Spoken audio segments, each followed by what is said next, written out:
Okay, welcome in.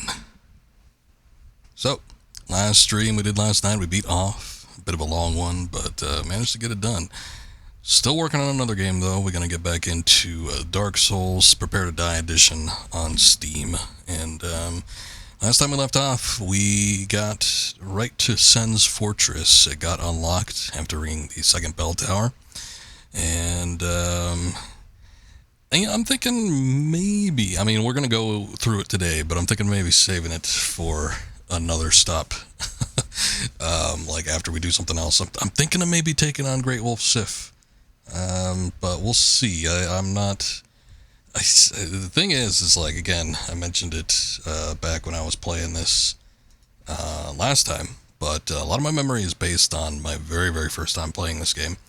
And I remember doing a lot of that stuff like a lot later. I pretty much hit up all the main story segments, and then all the other stuff I did like well after I think I got the Lord Vessel. So I might have been over leveled for some of it, but I'm thinking of trying it out. We'll see what happens. But let's go ahead and get things launched here. We're gonna start up at the same bonfire I was at previously, which is that one that's kind of at that cross points right before the or right after the church and right before Sen's Fortress. And yeah, maybe we'll end up going after Sif. I think I'm curious to see how that ends up working out for me.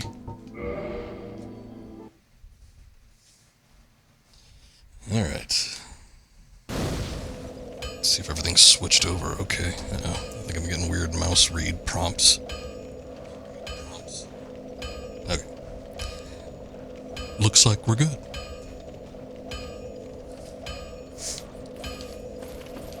So changed up the gear a little bit, kind of just for the sake of having something a little bit different on. I got the Helm of the Wise, or like the Helm of the Nerd, since I got the glasses on. But trying to do something that kind of changes up the look just a bit. And I ended up leveling the Eastern armor all the way, and it ended up being better than the level 5 Elite Knight. So the rest of it's Elite Knight gear. I did switch out the Great Club for the, what is it, the Black Knight's sword? Something like that? Yeah. What I ended up doing was, I've been playing a little bit on my own time when I can. I can squeeze in some game time here and there, especially since I could do this on the Steam Deck. It makes it a lot easier. Sometimes I'll just pop it on and for like a 30 minutes to an hour right before bed or something like that. But, what I ended up doing was I went back to Blighttown. I wanted to see if I could get some more humanity, kind of grind those out from like the plethora of rats that were down there. Didn't really end up getting all that much, disappointingly. I even had upped my humanity on hand to like 7 or something like that, which that usually boosts item discovery by quite a bit, but also having trouble killing that guy. You know what, before we kind of get off in here, maybe I should unequip that poise ring and do the Ring of the Evil Eye, just so I can kind of regain some HP without having to use any of the flasks.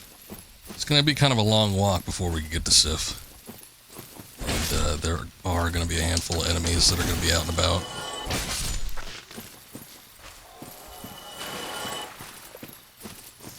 But anyway, went down to Blighttown, killed a bunch of rats, didn't really seem to boost me up any. I got maybe an additional 5 or something like that. Wasn't that great. Kind of scrounged around to see if I could find some more additional items and stuff. I think I ended up picking a few things up. But while I was down there, I went down to Ash Lake, and I grinded on those clams or whatever they were. And actually ended up getting a decent amount of Twinkling Titanite. So with that, I upgraded the Black Knight sword here, and then the Eastern armor. What the hell are you firing at? Every time I kill that one, there's always that sneaky thief one.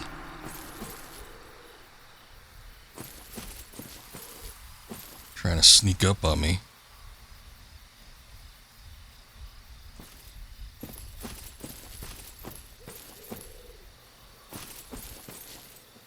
Let's see. Oh, there it is. Like, usually they pop up by now.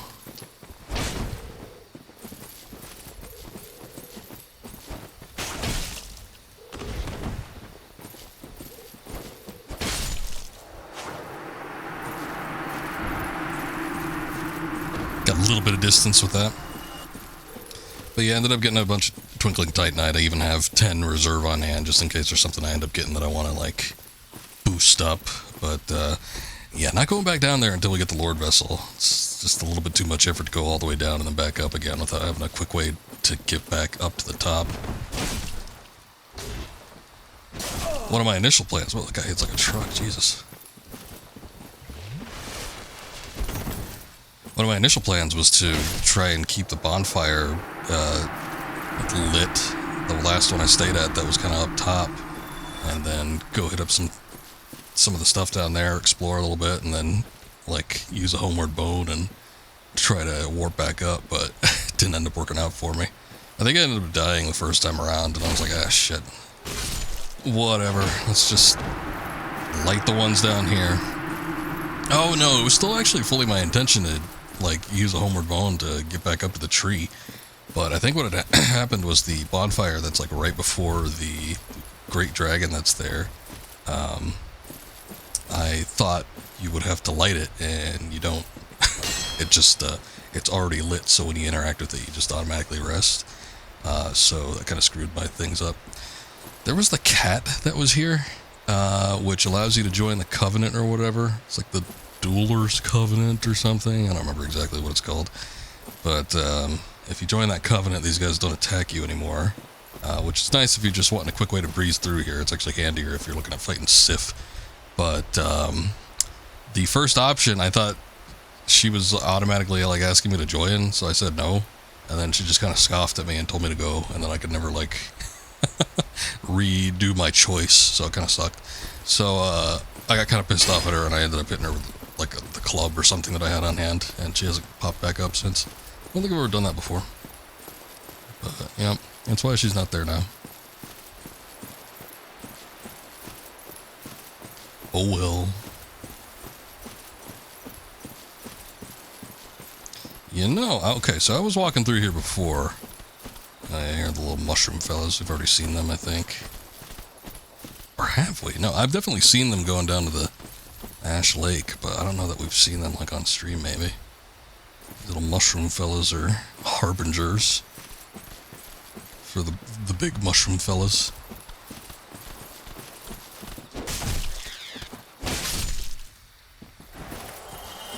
I don't think they, like, automatically summon the big guys, but the mushroom parents. Oh, there they are. They're kind of off in the distance. Yeah, they kind of became a meme after a while just because of how hard they hit. Ended up going through here before, though. You can see that there's a treasure chest that I accessed. I forget what was in there. Some kind of ring, maybe? Oh, no, it wasn't. It was the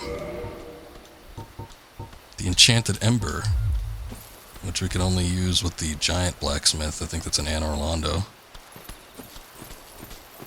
I was kind of looking around. I thought there was a bonfire up here. There isn't. There's like a way down to the Hydra. I don't know if there's a bonfire down there. I beat the Hydra at Ash Lake, so that probably means I could beat the Hydra down there. If there is a bonfire, like if I can't do this boss battle, first go, maybe. Maybe I'll go down there and kind of see if there's a quick way to get back up, because sure as hell beats walking through the rest of the forest. We'll see, though. Sif should be through these doors, so... I don't know if there's anything I want to, like, use before we get in there. Probably doesn't really make too much of a difference, I'm sure.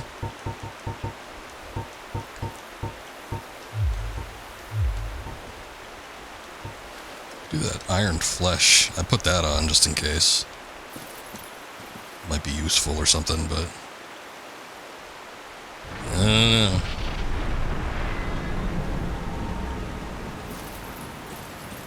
Anyway, let's see what happens.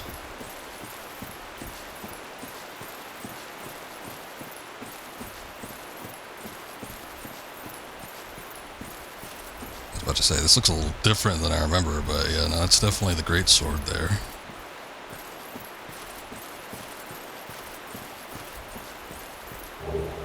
Hornet ring. What the heck is that? Boost critical attacks. Interesting. Oh, speaking of, yeah, that's not going to be of any use to me, the evil eye ring. I don't know if poise works in this instance, but we can give it a try. It's probably better than anything else I have. When I was going down to Ash Lake, I did get the Chloranthy ring, which boosts stamina recovery speed, which is nice, but I don't think it beats out boosting my poise almost doubly, and Havel's ring, which boosts our equipment load.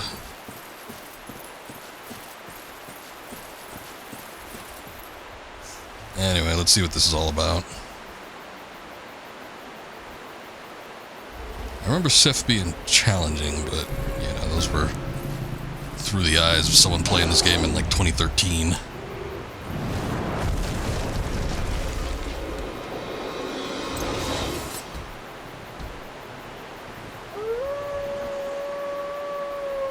He's a big dog.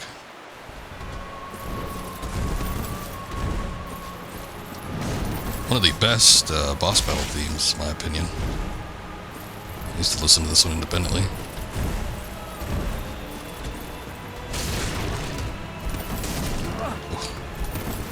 Oh, okay. I wasn't expecting the third hit. I was doing a shitload of damage, because I only hit it twice. And, boy, we brought it down by maybe like a quarter.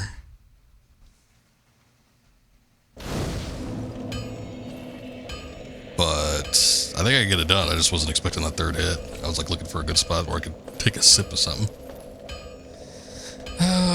Maybe I will. I'll just run through the forest again, I think. It's not that big of a deal. Oh wait, where am I going? I need to go back down.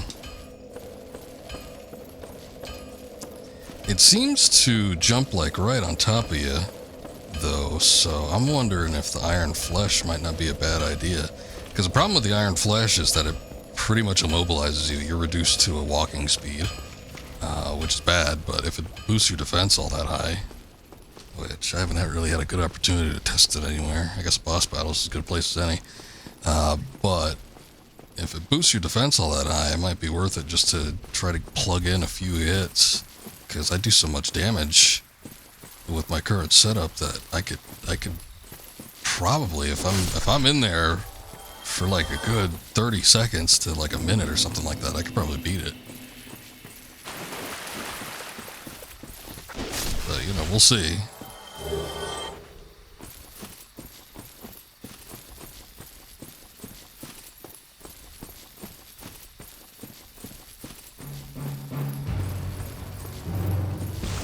Oh, hey, we got a raid.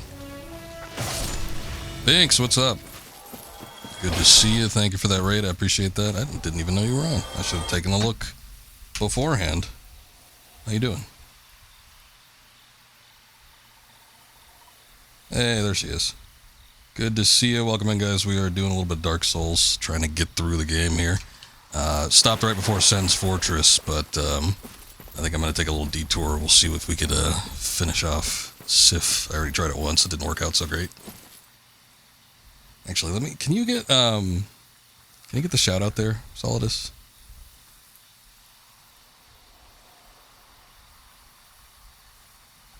I was thinking about trying that on my own end, but I think every time I tab out of this game, it ends up shutting it off, which isn't great. So thank you, I appreciate that.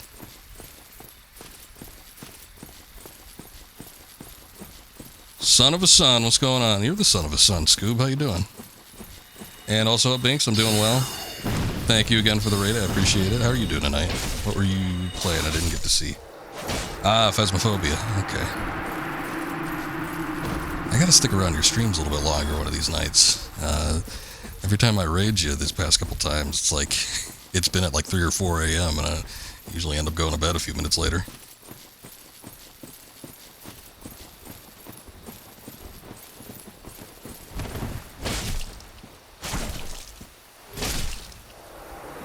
Uh-oh. Got a butt. Raided my fridge last night? How dare you? There's nothing in there, Scoob. You took what little I have? Gonna stream again later to see you take a nap? I got you. Last night was something. It seemed like you were going for a while. You had like 10 hours on the clock or something like that, so. Good on you. No, you're fine. You didn't say anything inappropriate. I appreciate the compliments. Thank you. Drunk for a lot of it. Well, that's the only way to stream. We got Scoob here. He's the drunken stream master.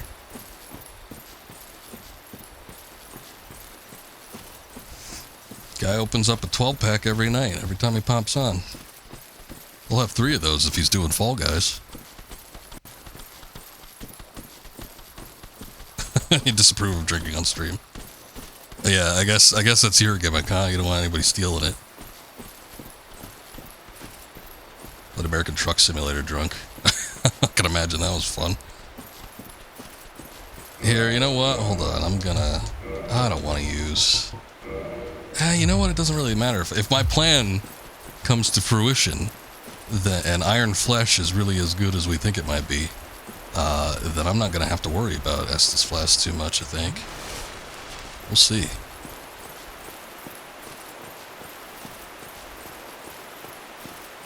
Any of you guys ever play this game? I used to love original Dark Souls. For whatever reason, Demon Souls never clicked with me, but when I finally got into Dark Souls, I think I tried it for like an hour or something like that, and I'm like, I don't know if I could do this game, and I put it away for a couple months, and then I ended up starting it again a little bit later, and just couldn't put it down. No intro this time.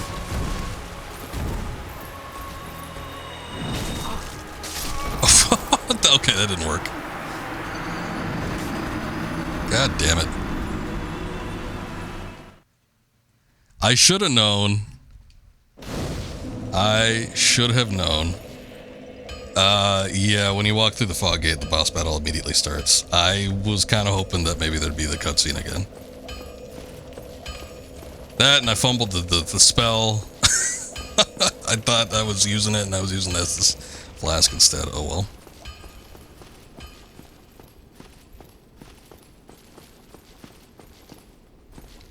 You really did very hypocritically tell your child that you think she should never ever drink. Well, it's wise words, I suppose. Better safe than sorry, I say. I appreciate it, Binks. I thank you for the raid. You go take a nap, and I see you back here later on. I will see you then. And if not, I'll try to pop into one of your streams, but thank you. Rib Sizzler, thank you for that follow. I appreciate that. I'm gonna put this back on. I keep averting my eyes from the game, and then I get a hit, but I'm not getting anything back.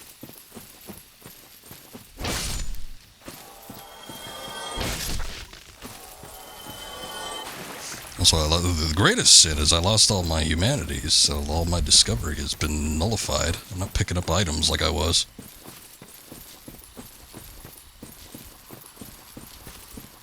Oh well, it's not a huge deal.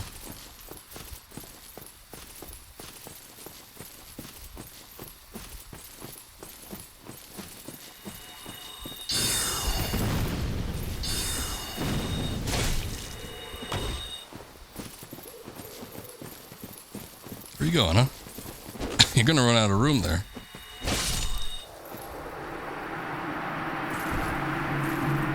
Oh my goodness, we got a second raid coming in. Kitsune, how you doing? Thank you for that. I appreciate that. That's all it is. I'm gonna have to ask you again if you could get the shout out.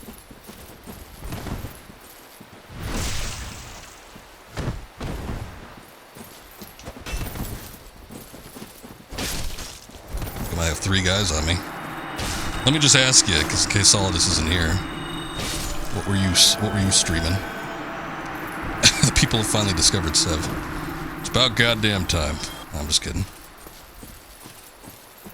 Nah, these are all friends of the stream.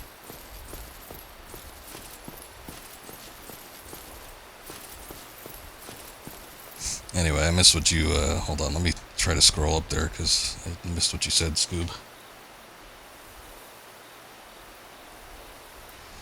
How's Soling? Soling is, we're off to a rough start. I've tried to get,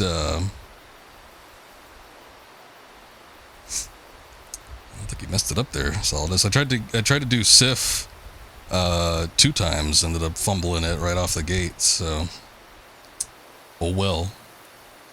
But we're trying to make our way over there. Also, I'm like trying to catch up here. 3 guys on me.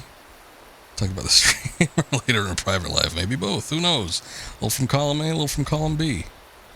I'm still trying to... See, I'm trying to get it on my phone here, because I can't tab out of this game. This is one of those rare instances where, because of how the age of the game, it doesn't allow me to actually, like, tab out, even if I have my second monitor here.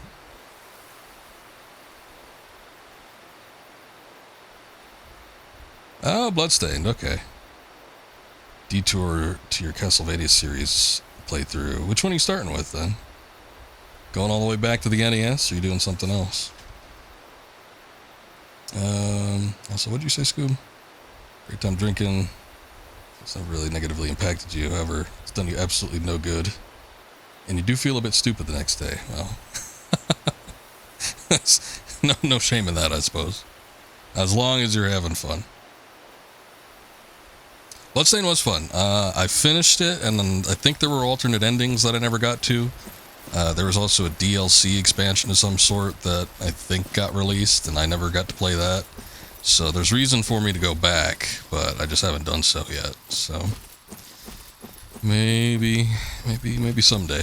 But I had a lot of fun playing it. I played most of that game on my GPD Win 2, which was probably not ideal, but that's how I was playing a lot of my Steam and GOG games portably at the time. All of them up to Symphony of the Night so far. Castlevania 64 will be next. Oh, wow. I remember that game being a little rough around the edges, but more power to you if you can get it done. There's probably some kind of methodology to it. You could methodically get through it. Just kind of going in blind or something like that, I feel was a little hard. But that might have just been me. You like the NES looking Bloodstained games better? Oh yeah, that's right. They did make those. They made 2 of them, didn't they? Yeah, they were kind of a little more akin to Castlevania 3, but probably a bit easier than Castlevania 3, at least the American version.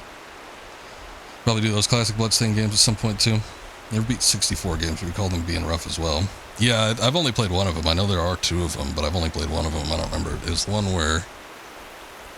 Well, actually, you might have had options between the 2 characters in both games. I don't remember now, but it was. I do remember there was one where you had a character selection between the guy and the girl. But apparently, I think the one that was released later was a little bit better. I think that one was a little more supposedly put together. I think that first one was like their sort of first foray into 3D, and it was a little rough. Pretty sure that's the first one. Okay, well, Scoop said something different. He's saying that the other one was not as good.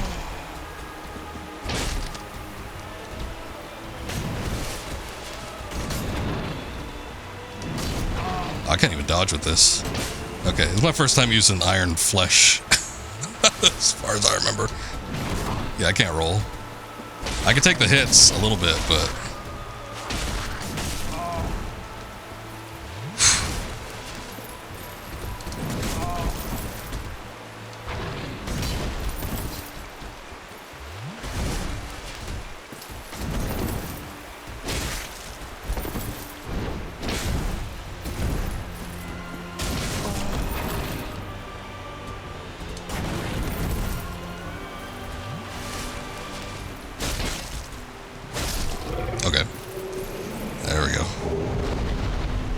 Yeah, that didn't work as good as I thought it would, but we still managed to get it done. See, I died like right as soon as we got in, so my souls weren't even like in the arena. They were like stuck between the gate.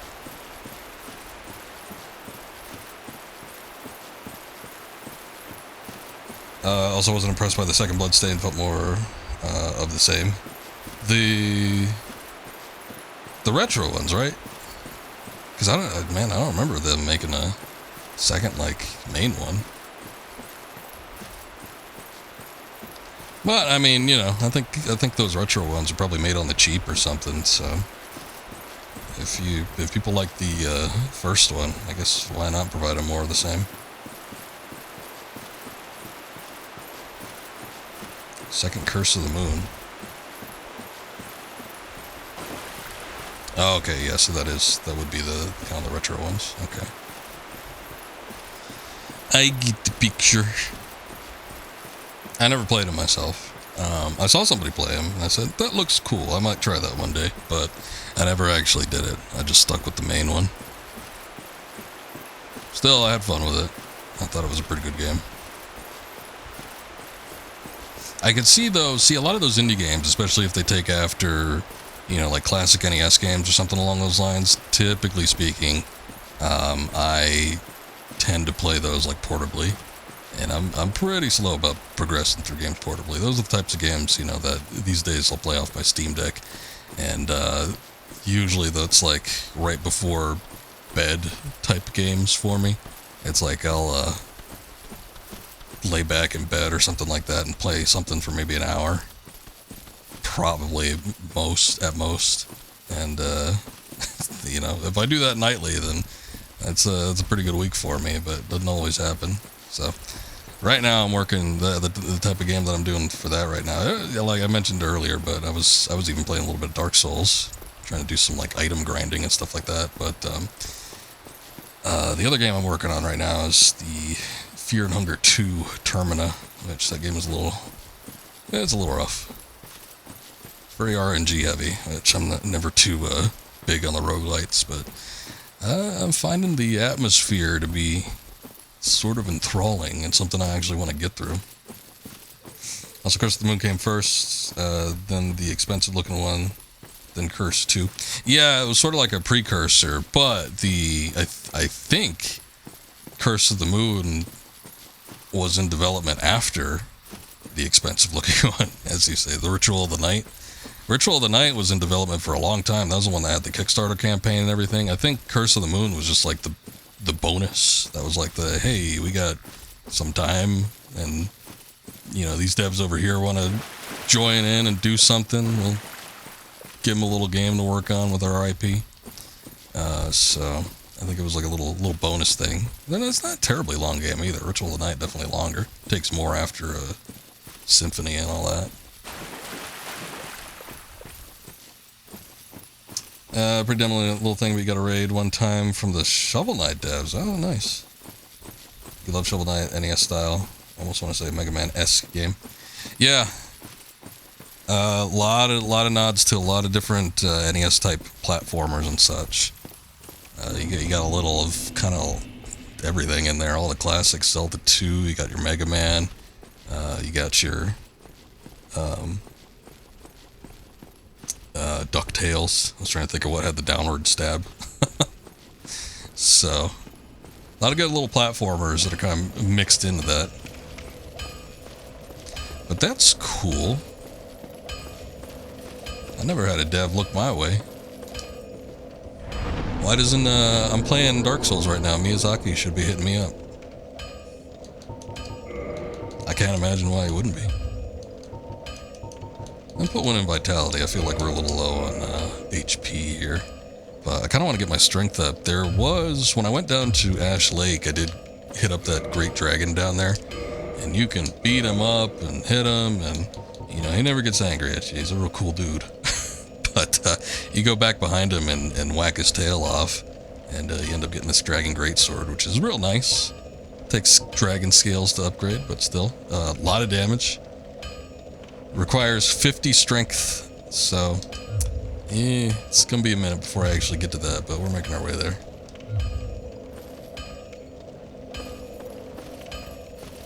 Thunder Lotus also dropped. You about 5 keys one time. You're streaming Wavetails. Oh, nice. Wavetails? I'm trying to think of what that is. I don't know that I've heard of that before. What else did we get? There was like a bunch of items that popped up when I beat Sif. But I don't know what they were. What do I got on hand? I don't think you get a weapon from that. You get the soul. I don't think you get armor, do you? You don't get armor. Oh, we got the Covenant of Artorias, so we could traverse the abyss. that gets us to like the DLC areas, I think. I don't remember specifically. I'll look it up later if I don't figure it out. And what else did we get? We got the Soul of Sif. So with that, we could do the... I need to get that Cursed Greatsword. That's what I'm trying to get with that one. But I don't think we'll be able to get that until we get to Andor Lando Calrissian.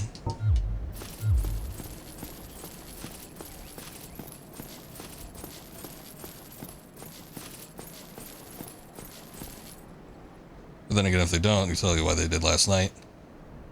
It's a very mediocre platformer. Oh. Well. Can't blame them for trying. Hey, they managed to make a video game, and we're all just sitting here playing them, so... Take what they learn and try to make something better next time around, maybe.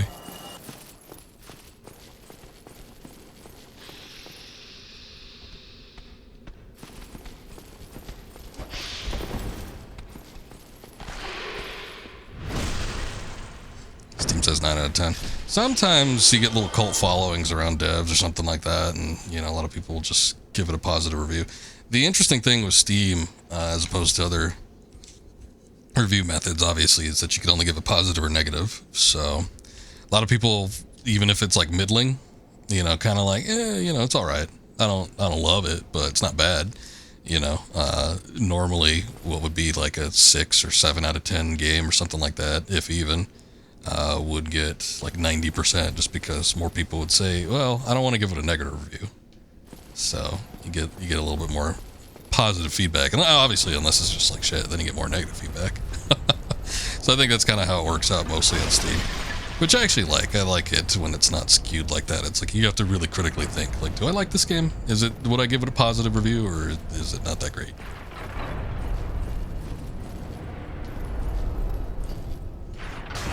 Oh. Well, see, that's why everybody hates Sen's Fortress. Oh god, there's a Titanite demon down here. I'm surprised I didn't die up there. I don't remember how to get back up. I thought I was flat out dead by the time I dropped down. Oh shit.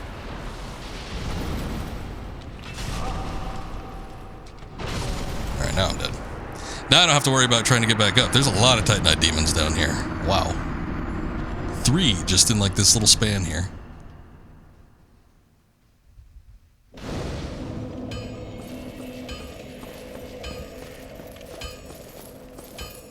Alright, well I blame it on the traps. Giant swinging axes. I'm glad to have Thunder Lotus there. They rock. Spirit Fair. I'm trying to think of what that one is. Oh, okay, I know what it is. Kind of classics of the indie world. We're going back a couple years.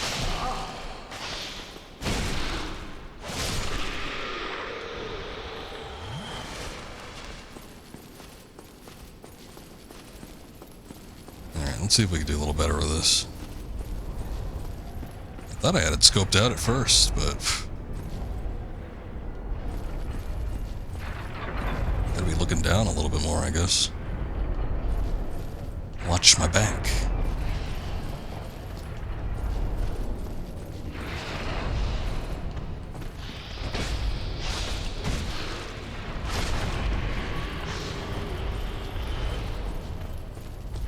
Okay. Actually thinking about it, do I have... Oh no, I got this evil eye ring. These guys are firing bolts at me, so I gotta watch out.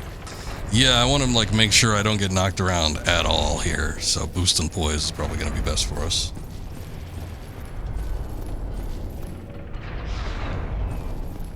Oh lord, what am I doing?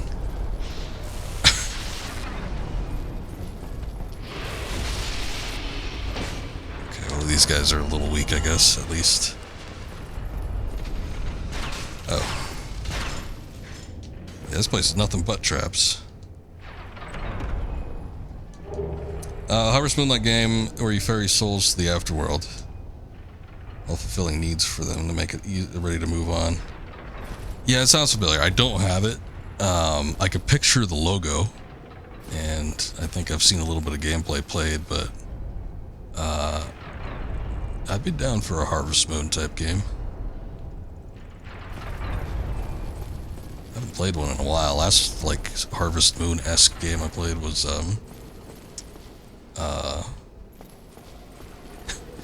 the popular one. Which one was that? I forget. Oh god, I was gonna hit that guy. Oh, he's not dead yet.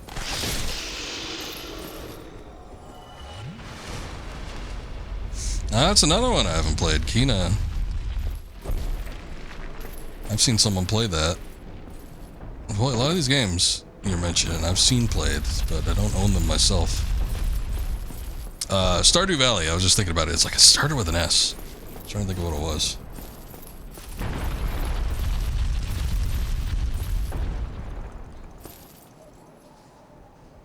What the French? Did you come in here with that language, sir? A PS5 must. Again, has the most emoty. Who did I see streaming that? Might have been Keyblader or somebody. Might have been Bino. I don't know. I was watching somebody play it for a bit. I was like, this game looks sharp. I like the look of it.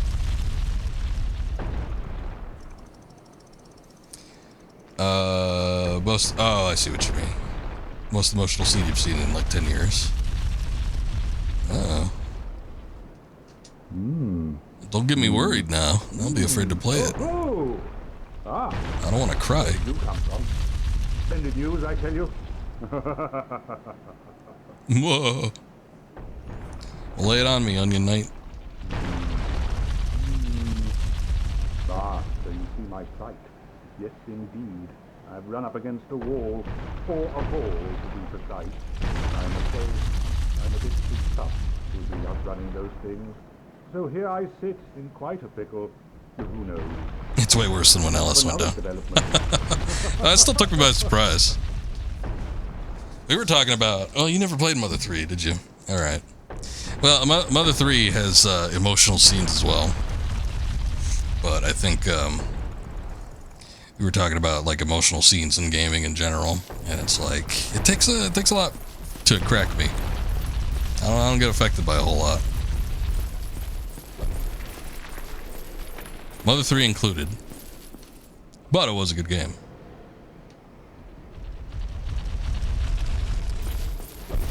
But just the scene isolated on its own? Oh, I don't want that though. It's like, is it a spoiler or something?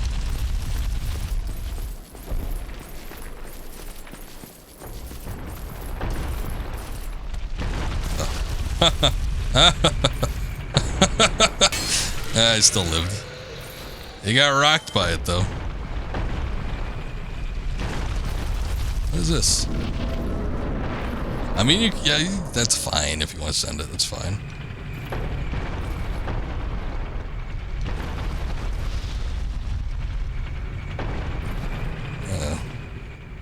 Oh, they can walk on the traps without setting them off. That sucks.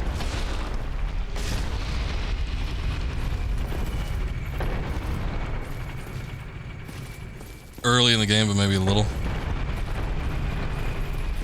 Well, I don't know. See, this is too many games, but one of these days I might play it.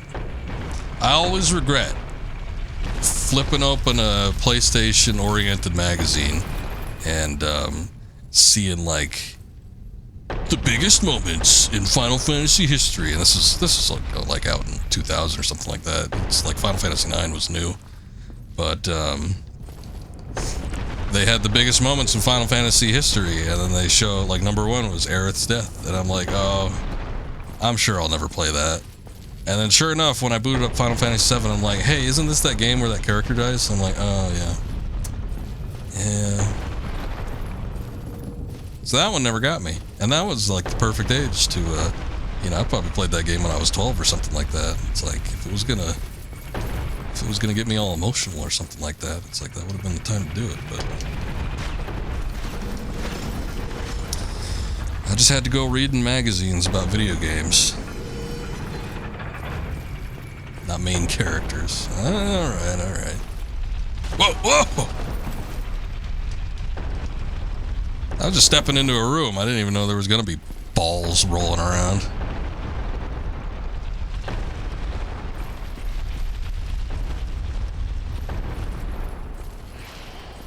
We gotta do something about these balls.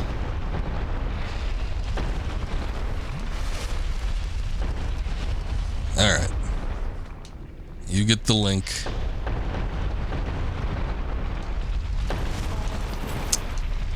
Son of a gun.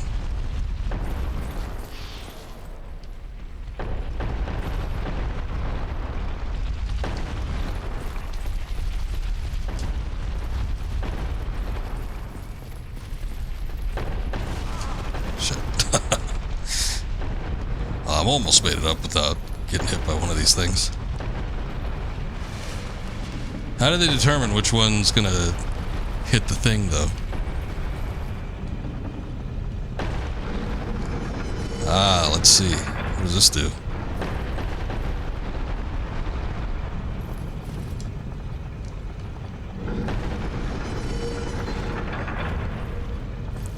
Okay, it's based on the lever.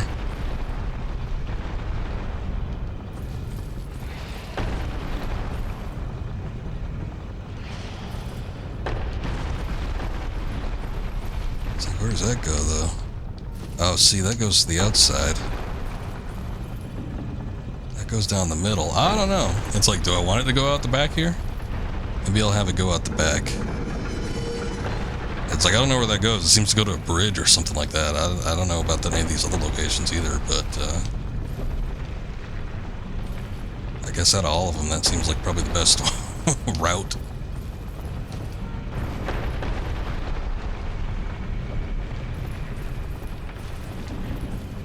Here, this looks like it went back out to the outer area. Maybe we could go talk to the Onion Knight. Oh, don't tell me it switched.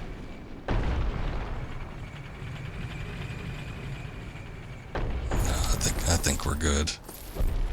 They wouldn't have had the lever option if it would have just automatically switched over.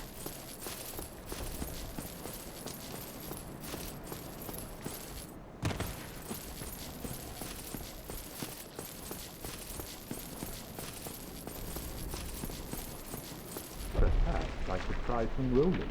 Bah, no chance. My head would spin. Perhaps I... Bah.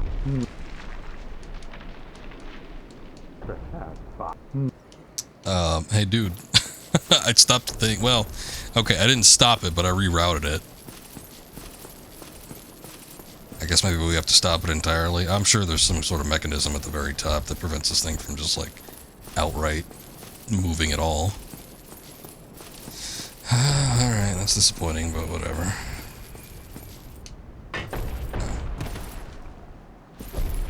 Should have rolled off of that. See, I was afraid if I went any higher that I'd take damage, but I ended up taking damage anyway. And I didn't even get the thing that was up there. It's probably not going to be worth it, but now I have to get it.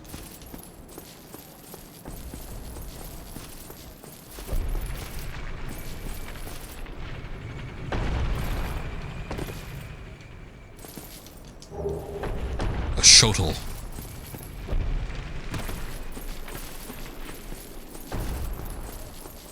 He's got it.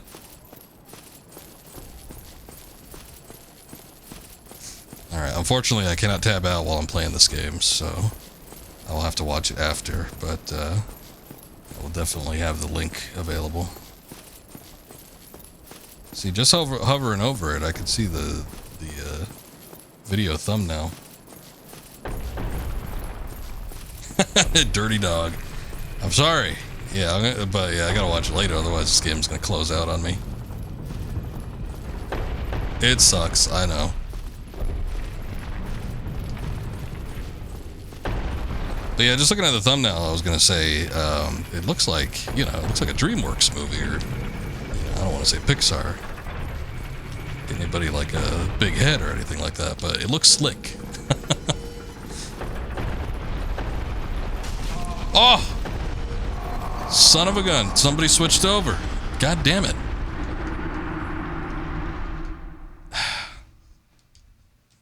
Nah, this is on Steam. I think the Prepare to Die edition was only ever on Steam. I'm trying to think if they ever released that. I know there was the DLC that was released later on, but I think where it was all included in one package, I think that was only on PC.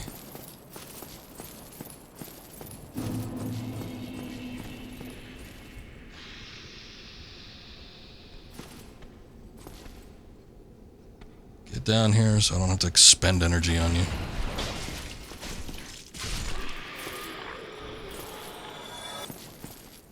Very much like DreamWorks, except better than anything they've done made in 10 years. Yeah, I could buy that. DreamWorks isn't, I don't know. They used to be pretty quality. I used to like some of their movies. Probably like early 2000s, something like that. But, yeah, a lot of the movies these days, at least from what I see from the trailer, is just like a bunch of fart humor stuff for like little kids. So I'm like, I'm good on that.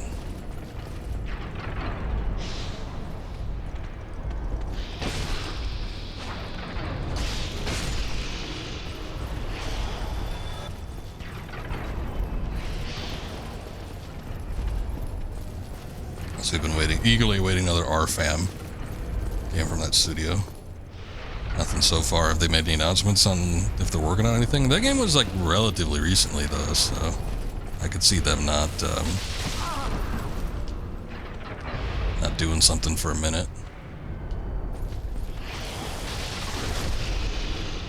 Especially if it was heavily featured on the PS5 and everything. Say top 5 in your PS5 exclusive list. Oh yeah, right. I guess it was exclusive then. Look at this bastard. Oh, you know what? We need to go back up there. I think it's just like sitting there. I think if we hit the boulder down there, that ends up opening up a secret pathway.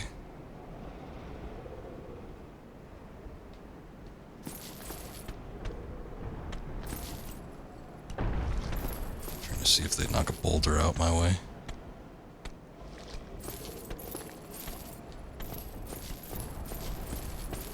Thought I heard somebody like coming up too. I don't know what's going on.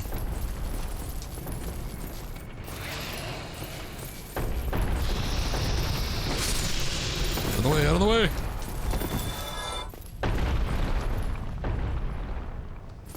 It's 2020-ish. You think, you know, these dev cycles are long. But damn. Well, if a lot of it went into like the graphics and story and stuff like that. I don't remember exactly what the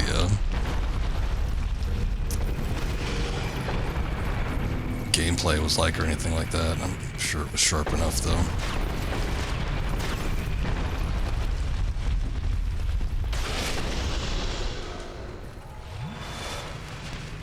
Looked into them, for all you know, they shut down. Oof. I'm sure that's not the case, but yeah, it would be a damn shame if it was. Oh, come on.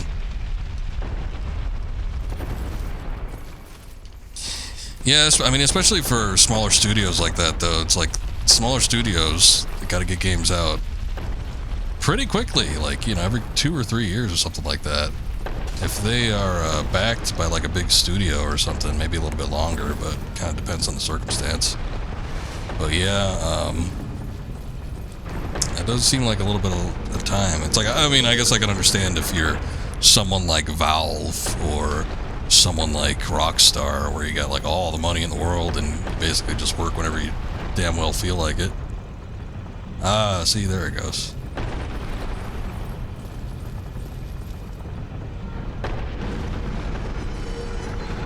But, yeah, these smaller studios, they gotta pump titles out pretty quickly. Because because they're not making as much money as these big studios for sure. So they can't not rest on their laurels, as it were.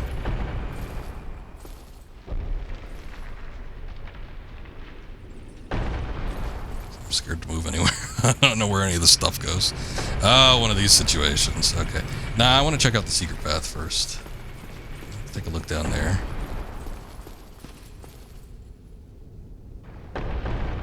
Just making sure the boulder's not going to be coming down my way.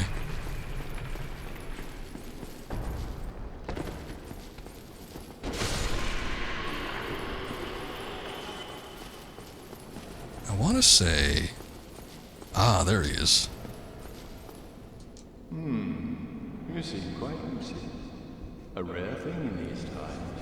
I am Logan. I'm a bit cooped up, as you can see. I have a bright idea. Suppose you set me free. I'm old and empty-handed, but I could repay you with knowledge and sorcery. This place is melting my mind. The inactivity is repressive. Yeah, that happens when you're cooped up in a cell. Okay. Ah, the master key. Good. I'm like, I don't know if I need a special key for this or what. Oh, heavens. Thank you. Oh, heavens. And enough to resume my travels. But I must log a few things first, and I owe you a favor. I will return to Firelink Shrine. Speak with me there, so that I may impart my sorcery. Yeah, I'm probably not going to be able to utilize anything he's going to be able to teach us, but it's nice to have the option, I guess. Can I just pick up this thing, or do we got to walk? Okay, we got to walk inside. Oof. There's a little bit of a gap there. It makes me nervous. See no updates on Kina from them, but yeah, watch that video. Let you know what I think. Alright, I will do that. We'll have a little chat about it. One of these, okay, maybe they're not active just yet. I want to say that at some point, oh, look at that. Yeah, we could use these as like elevators, basically.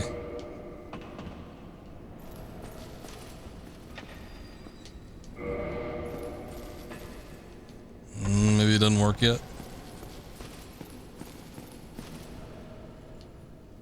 Might just give us the option to open up all of them, but I still want to say that, yeah, one of these ends up being like a kind of elevator.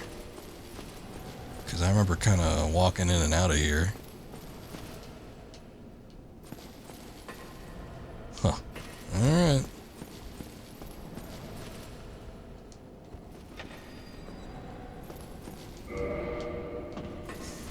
Well, whatever. But we got Logan out, so that's good. New NPC that'll be at the Firelink.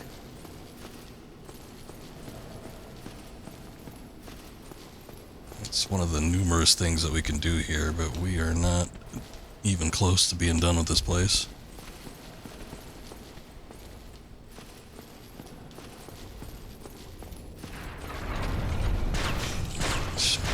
I managed to avoid that the first time. I didn't know where I was going. I'm like, wait a second. I'm all turned around here. Need to go back up this way. We'll see if the boulders start rolling again, though.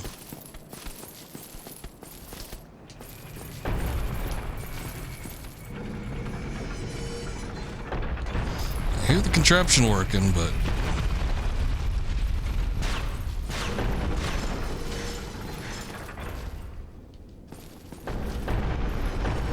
Ah, see? That screwed me up last time.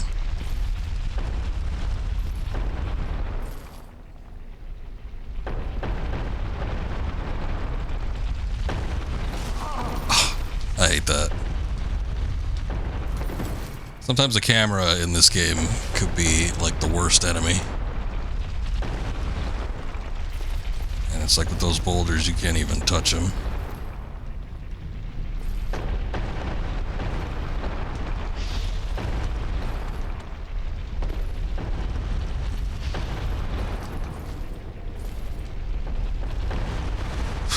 Like I narrowly avoided the boulder that was coming down.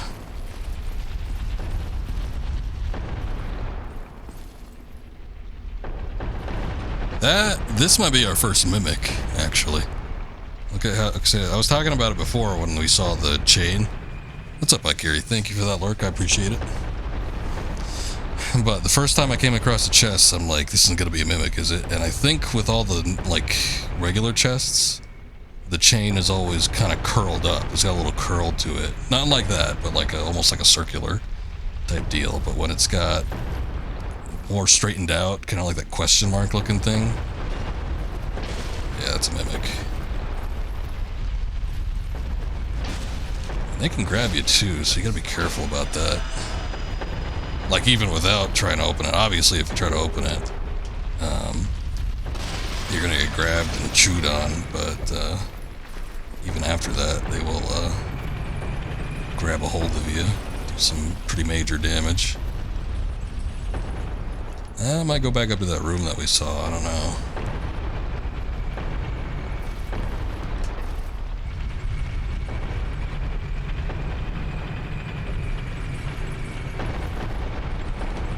Whoa.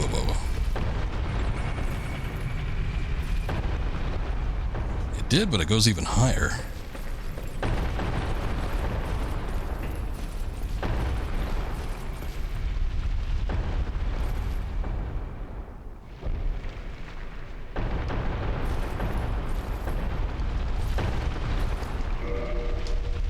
Doesn't open them from that side, naturally.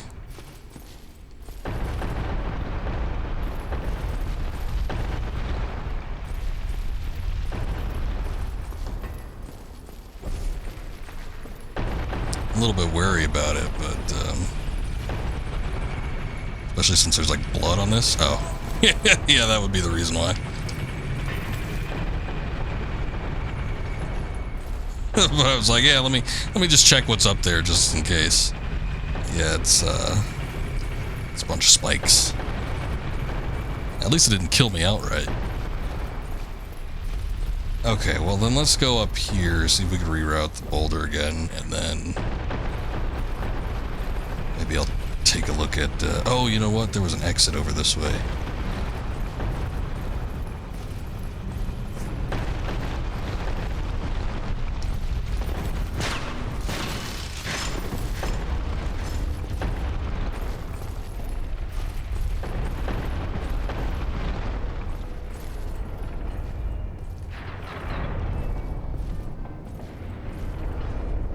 I don't trust those knights. Ah. Boy, it's hard to get a grip of what's exactly happening here. I think I have to run past this whole group.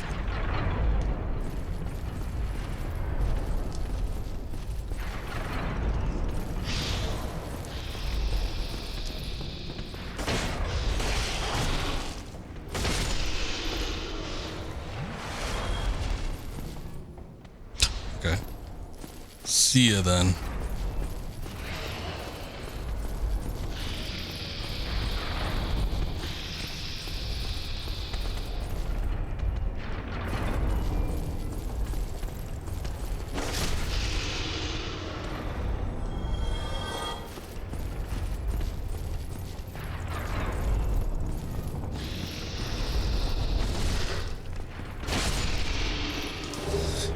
Hiding. There's Titanite shard. That's not bad. I've got a handful of those, but I've been kind of holding back from using them just in case I want to put it into something special. The armor, well, some of the armor, the elite knight armor in particular, I've upgraded with all the regular Titanite shards, so the next step would be the large ones, but I'm thinking I'm probably going to take it off pretty soon. We already got rid of the helmet and the body armor.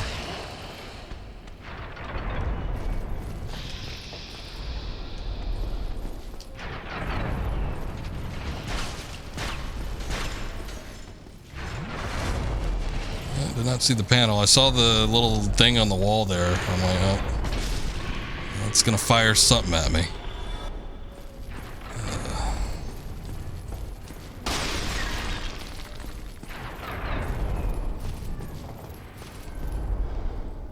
That's that same hole. I don't know where that goes.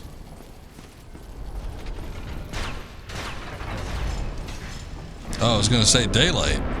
It's just a fog gate. Oh no, we did go outside though. this bastard. Okay, I think we're kind of maybe getting close to a bonfire.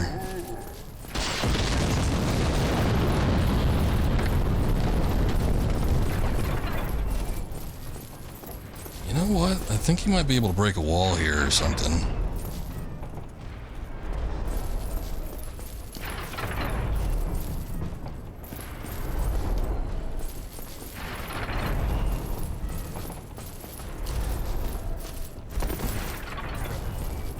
The hell did you come from? Did he drop from up top? What the hell is this?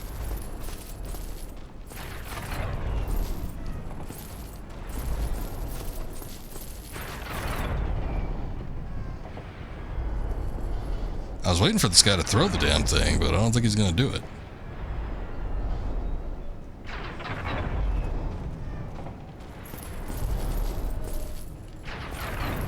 And then I hear, oh, there's a staircase that goes down. Okay.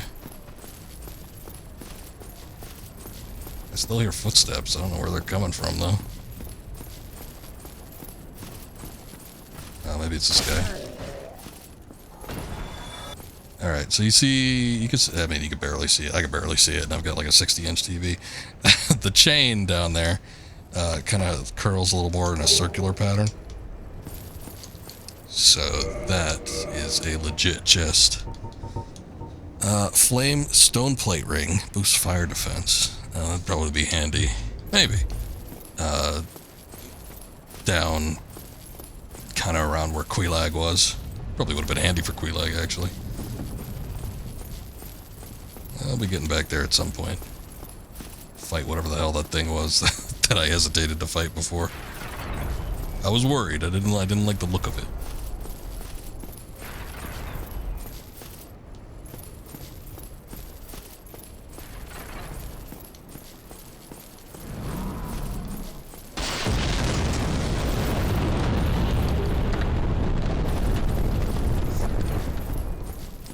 It does like fire damage or something. Probably tell where he's able to throw things. Just because of the giant scorch marks.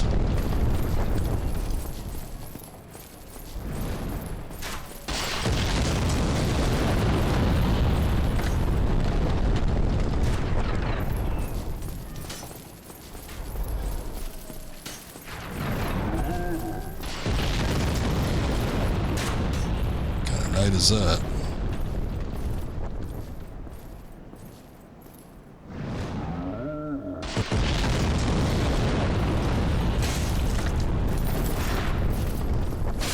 Shitload of damage to him. Tower shield, tower knight, that's what it was.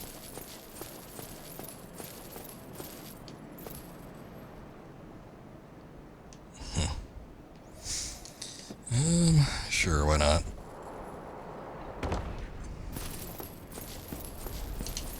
I'm mostly looking for a bonfire. I think there was like a gimmick to it, though. I feel like it was something. Elite Knight garb. I don't remember that. Anyway, I feel like there was something to it where it's like you had to get the Richard's rapier.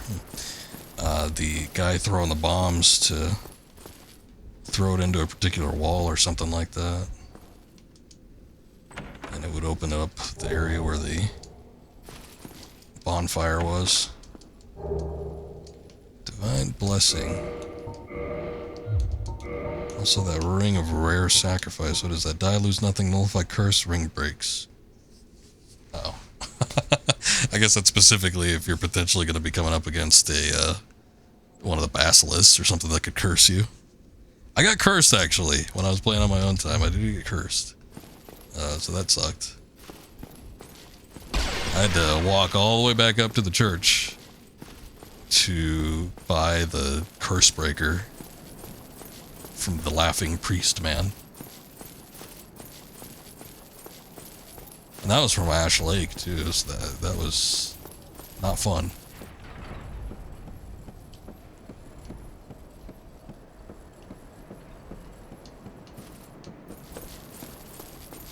What happens when you get cursed, though, it's like, your HP is permanently halved until well, temporarily, but it's permanent in that it happens every time you like revive from a bonfire and all that.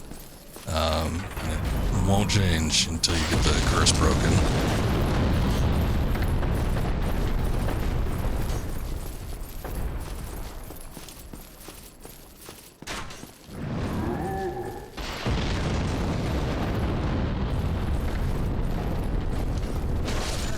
God, I'm still able to swing through here. Should have done it a little earlier though.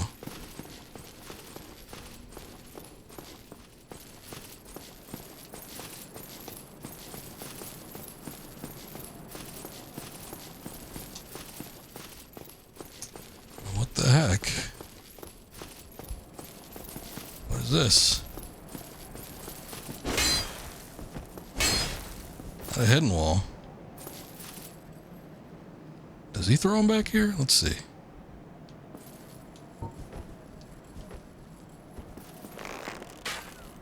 I think eventually you can get up here.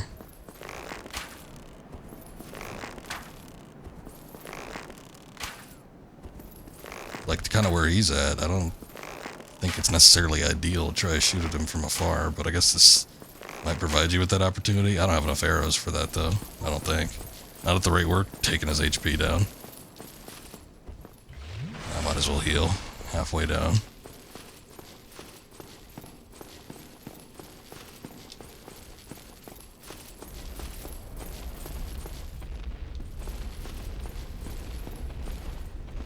Well, here's these. What the hell's going on up there? There's a bunch of thumping going on or something. It's locked.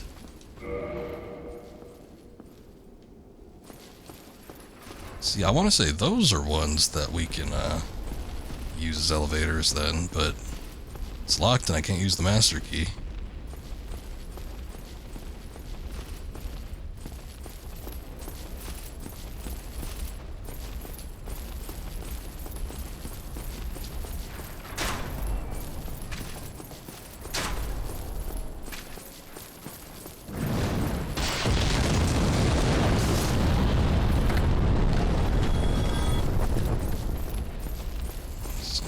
Rumbling going on. I feel like this place is gonna fall down.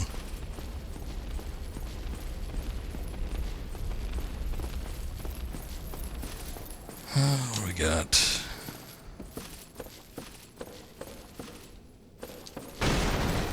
Cool. What's with all these useless paths and shit like that? Oh, that guy. I remember that guy.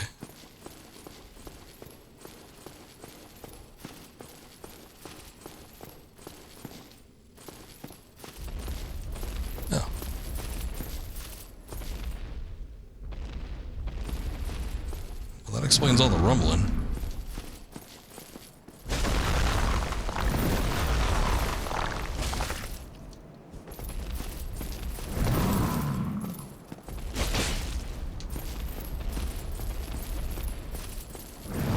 He's not stomping and shit. Alright. Well, that took care of one of the giants. Got a titanite chunk from him.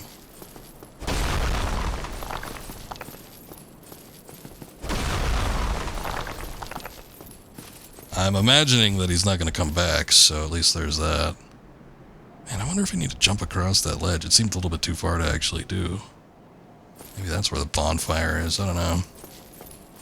We could try this boss battle. I don't know if this guy's actually going to be all that hard or what, but I do not have... I got 2 Estus flasks, so I got to be careful.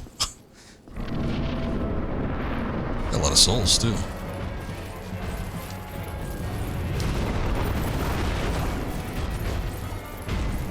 That reminds me of the Tower Knight from Demon Souls.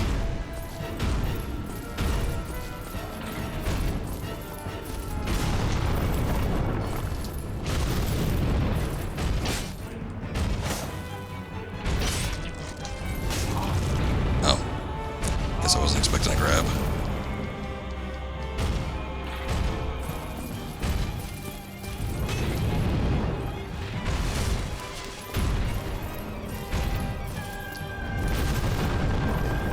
Go for the legs.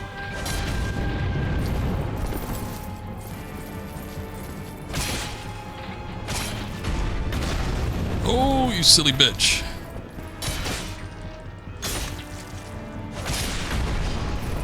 Got him. Core of Iron Golem. He had like a unique soul and everything. And he went down like that. That's silly. Yeah, he's a little on the slow side. The knockdown was the big boon to that, though. Oh, hey.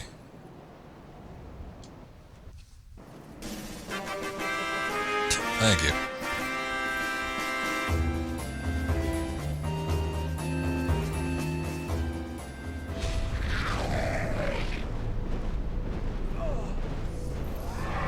I remember freaking out when this first happened. I'm like, I thought I won! I'm gonna do another battle. Nah, they're just transporting you.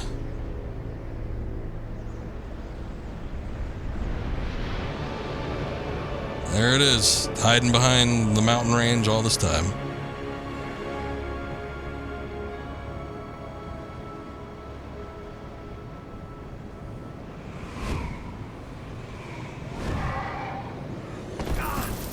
Alright, finally. There was a lot more in Sen's Fortress.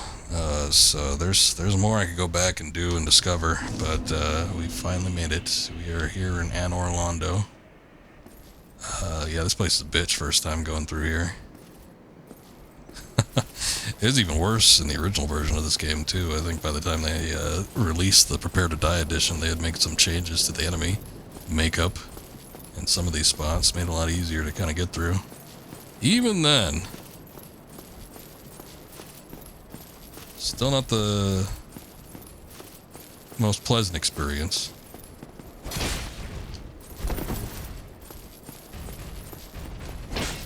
We're trying to farm these guys for souls, because relatively speaking, even with like lesser the weapons and damage that I'm doing from right now, it's like they were still easier to beat than I think a lot of other enemies that were kind of around this time period, just because they were slow. But, you know, they hit like a truck, so you gotta watch out. You do actually happen to get tagged by them, you're probably not gonna be able to last too long. Ah, finally. Man, I went through all of Sen's Fortress, no bonfire. I'm pretty sure there's one in there somewhere. I don't know where exactly, obviously, but there's gotta be one somewhere. I still feel like I need more health, but to get my strength up to 40, that's nice. I think, from what I remember, about 40 is what everybody says is kind of where the boosts and the scaling tends to taper off. You don't really get as much after 40. Of course, if I'm wanting to use that great dragon greatsword or whatever, gotta get it up to 50, but, you know, 40's nice.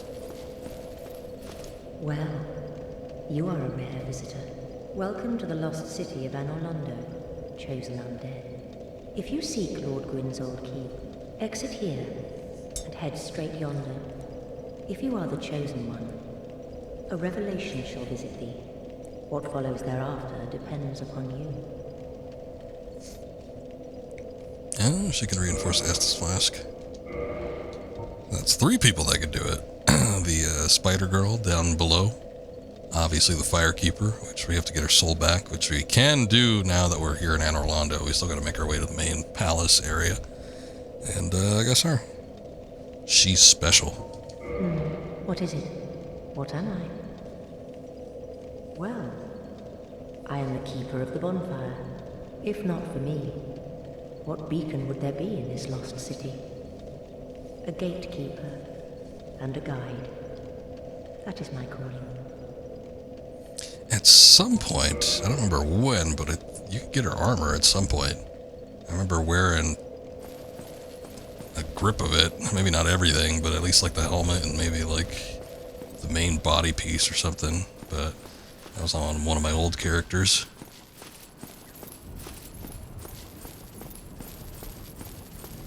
It's like, I don't remember wearing much. Obviously, like, well, specifically is what I mean. I remember obviously wearing the Elite Knight set for quite a while. I remember wearing Ornstein components for some time, and then I remember wearing some of her gear, but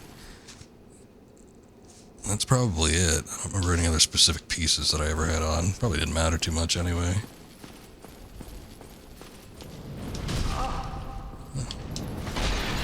Actually, didn't hit it for as much as I thought they would. Alright, well.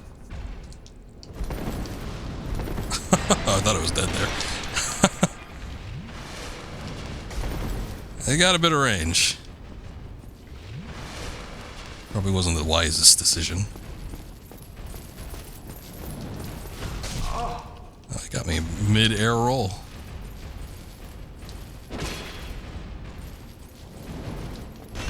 That's the move you always want to wait for. It's the one that opens them up the most.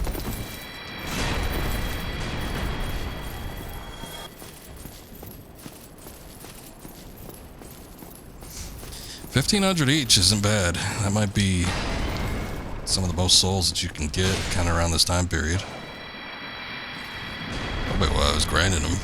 Or I have memories of doing it anyway. Who's that big fat bastard? Look at that. I know that guy. I don't like that guy.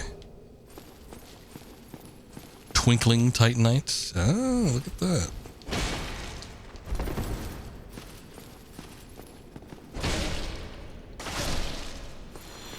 Trying to mimic me out. Crystal Halberd. Despite the fact that they are a mimic, and you know, you have the natural tendency to avoid them if you recognize what they are. They still carry stuff that's good enough to be in a chest.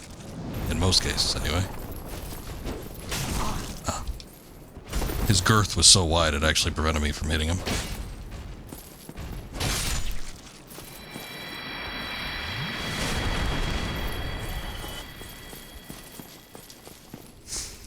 Well, I was gonna say I gotta maybe look at popping a few humanity just to see if we get some nicer drops from these guys, but I don't think they're gonna have anything that I necessarily need right now.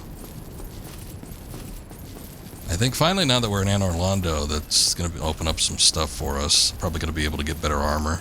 I think you could start getting Havel set or something around here. I forget where you nab that, but I think that's somewhere in the confines of the city. So that would definitely give me a lot of poise.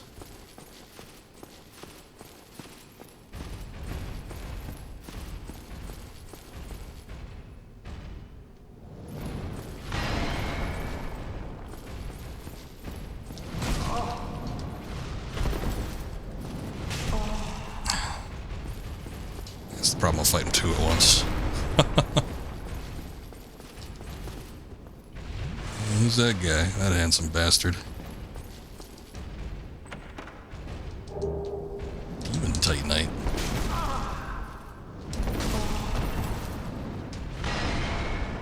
Can't even tell what's going on.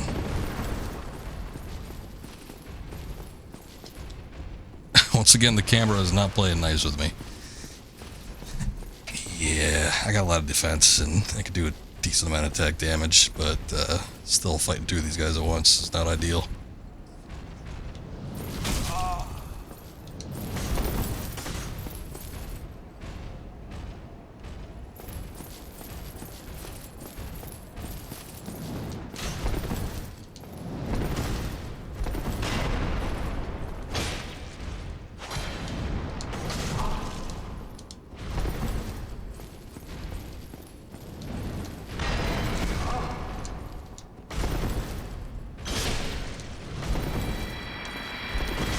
Oh, damn it. Got a little too flighty on that last roll. Otherwise, I would have been able to clear it. Alright, whatever.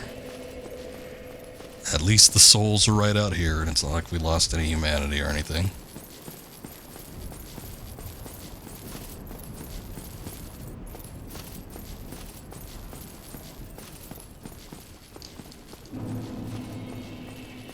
Still, I want to beat a couple more of them.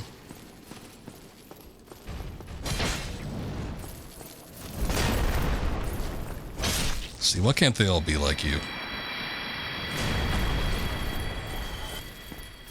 Get at least one more level up. I think I'm going to stop working on strength right now and get a little vitality up.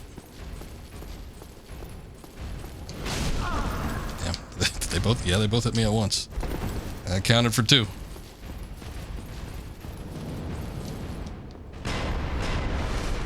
The other set.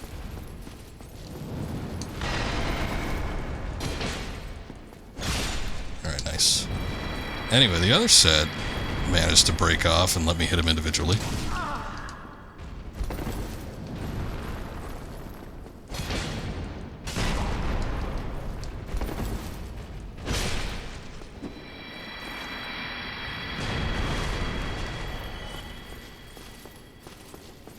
I don't know how much I need for a level up. At the beginning of the stream, I was kind of in the 20,000 range, I think. But we've leveled up, what, like 4 levels at least since then, so it's probably quite a bit higher. It might be kind of around 25,000. So I probably need a little bit more. Maybe... I don't know.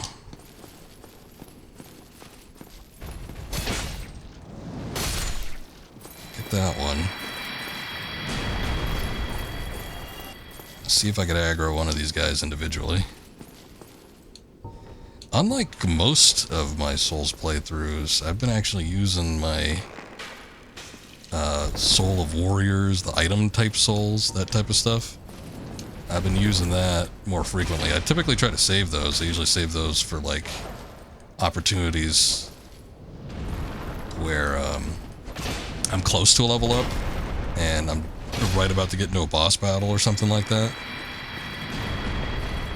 That's like my best usage of them. Just to make sure that if I die, like past a boss gate or something like that, I don't have to worry about losing too much, because I already previously leveled, so... That's usually what I use them for, but yeah, or like for items or something, if there's like a merchant that I come across that's really hard to get to. But I've been like trying to use them almost as soon as I get them with this particular playthrough, just so that I could get as many levels going right off the bat. It's mostly because of like some of the item requirements. You get some pretty decent stuff, like the Great Club that we got really early on in the game. Alright, let's see. Yeah, we were about at the 25 mark, I think. Now we're at 26,000 just about, so... It's gonna take a minute before we get there. Let me take a look.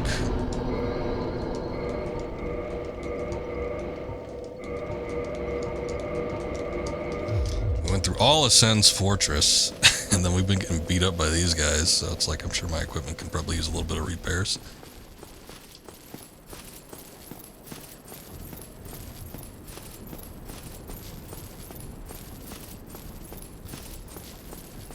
Sometimes I look at the distance, like the draw distance and all the blurry shit that's in the background, and I'm like, man, I wish there wasn't this. I wish there was a little more clarity to it, but it's like that depth of field feels so unique to this game. I don't even remember it with anything like Demon Souls or Dark Souls 2, although I'm sure it existed.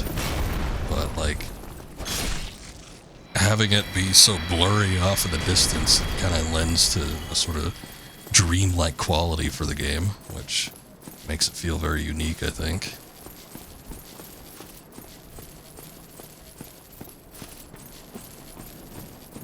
Oh, we're going to the forest? I do not remember this. Sealed by a great lord's power. Huh. Alright, I guess we can't go that way. Maybe we do go to the elevator. I thought for whatever reason the elevator would be inoperable. And we'd have to find a workaround anyway, so... I guess that's not the case. I suppose the Firekeeper did mention just,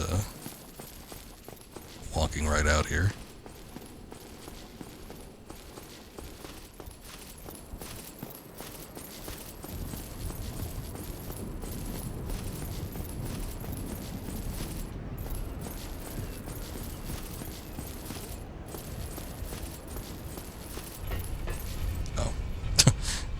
wasn't even a panel to be pushed or anything. I was going to check around on the backside to see if there was any pickups or something I can get.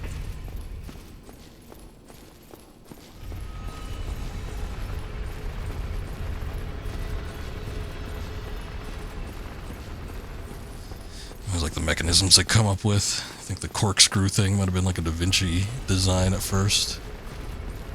Oh, it's not even anything I did to activate it. It just goes up and down on its own.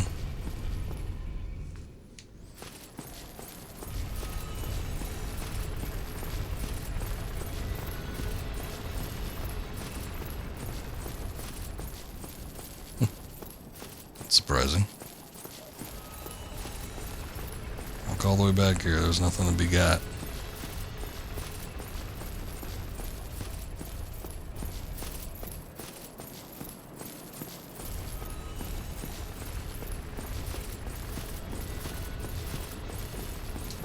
Ah, I was wrong. Demon Titanite once again. Haven't found anything to use that on yet.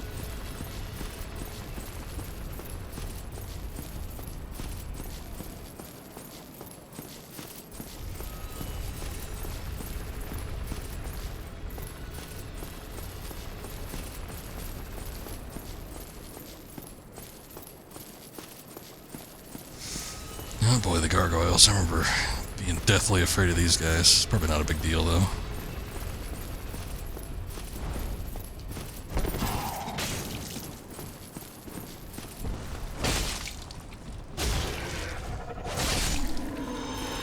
Yeah, not a big deal.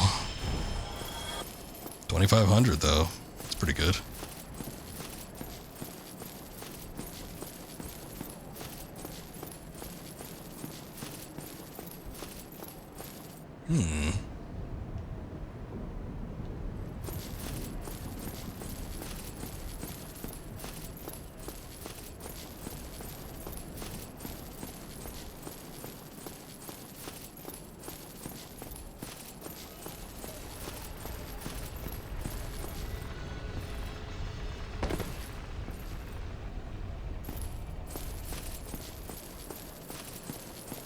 So I always felt it was kind of like a unique thing. You can walk all across buildings and such, and it's like a lot of different games. You know, all their big buildings and everything was ornamental. Probably wasn't until I played something like Assassin's Creed where traversing a lot of the terrain was freely allowed. Well, I suppose there were things like the Elder Scrolls series, but I don't know. Everything's so low level in terms of like height. Kinda didn't feel the same. Oh boy. So we're here in this church, I want to say it is. And there is the painting down there, which we can enter to get into the painted world, but do I want to do that right now? I kind of feel like I don't. Once you're in the painted world, you're locked in there, and that is kind of like an arduous experience. Again, I sort of wanted to get the Lord Vessel as soon as possible, so this might end up being something I come back to. Painted world we gotta do. I don't even think it's like a requirement. I don't remember it being a requirement, but, you know, to make this a fairly complete playthrough, we gotta play through it.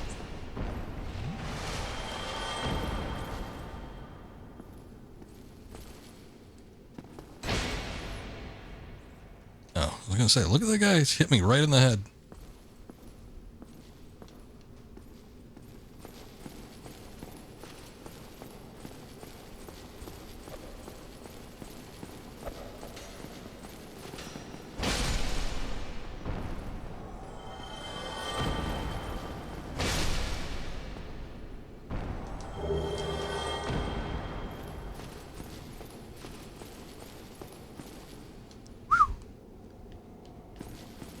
Great chest ahead. I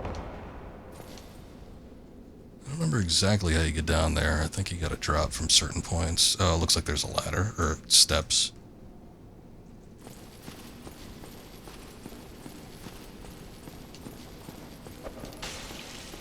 You know, it does kind of suck that the servers are no longer active for this one. I know that's why, well, you know, they could have left them up. Or it could have been something, I don't know, maybe they could have worked out something peer-to-peer, I'm not too sure how all it specifically works, but, yeah, it kind of sucks that we're missing out on, like, the player messages and stuff like that, thinking about it.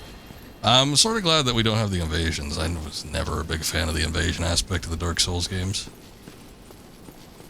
Once they started giving you the option to play offline, I pretty much stuck with that if I was doing a first run-through. Secondary run-through, sometimes I'd let it slide, but, you know, if they gave me the option to play offline, I was going to take it. Because I want to explore at my own pace. I don't want to feel rushed. What's up, Honto? Hello! Do I have that? I don't think I have this. I don't have them yet. I don't think we get those until we get the DLC. I think those are DLC items. Might have a wave, though. Hello! Not too bad. How are you doing? Good to see you. We're steadily making our way through Dark Souls. There's been a couple issues here and there, but a couple of hiccups, but nothing major. I was gonna say, what did I miss here? What is that? Oh, you know what? This middle thing, I think, changes where the bridge goes. There's also a mighty perturbed looking gargoyle down here. Just relaxing a bit. Alright, sounds good. Playing some more college football.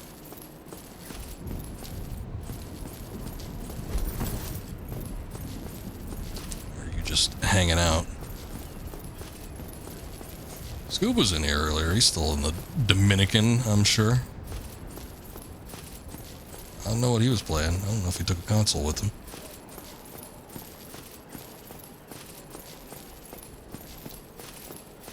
Alright, hold on.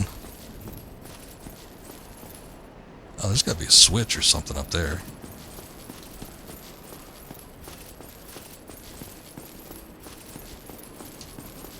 He's playing the skin flute. If he was playing with his own. Oh yeah, it was this.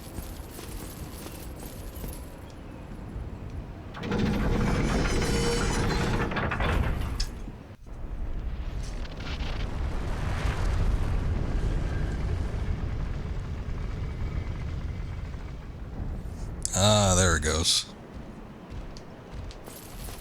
And here comes this guy. Getting all anxious. I wonder if I can cut off his tail. I can. What do you know?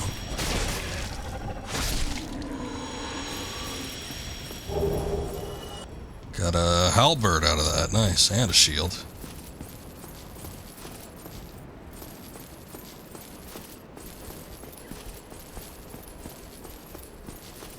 I was gonna say, isn't it the exact same thing we got last time? But no, I think we got an axe. Gargoyle axe. This time we got a halberd. Slightly more range. Oh, and this leads to the bottom portion of the church, I guess. Which would take us to the painting. I think there's a load of these painting guardians, though. That's the only problem with this.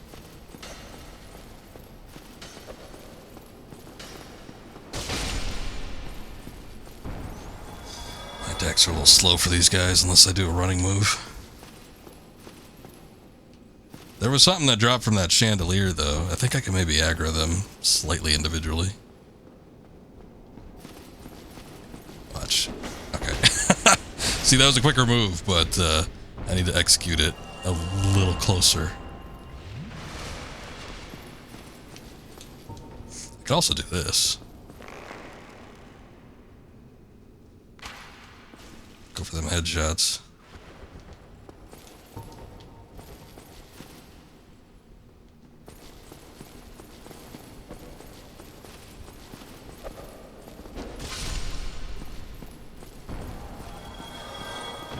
Sucks to suck.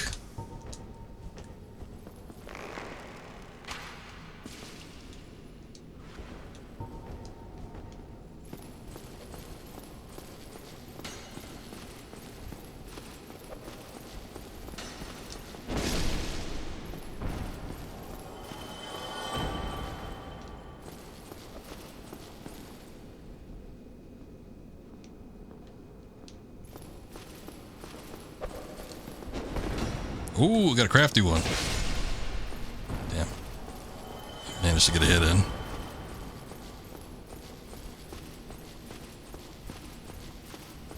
I know there's got to be like some up all in these crevices too. Can't take what you see at the front at face value. I'm also kind of scared to like go and actually approach the painting by itself, because I don't remember if like a cutscene triggers if you get close enough to it or what. I would like to think that it's a prompt, and then it says touch the painting, and then if you do, then you get sucked into the thing. But somehow I get the feeling it's going to be similar to Sif's sword right before you instigate that boss battle. Which, again, I would prefer not to do the painted world right now. Oh, great magic weapon. Oh.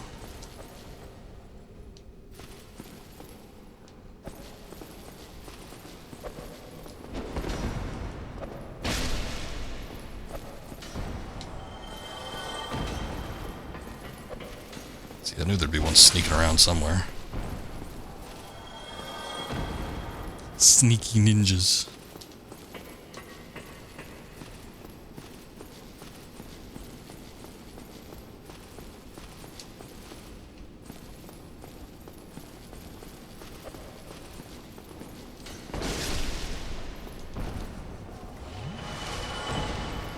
Alright.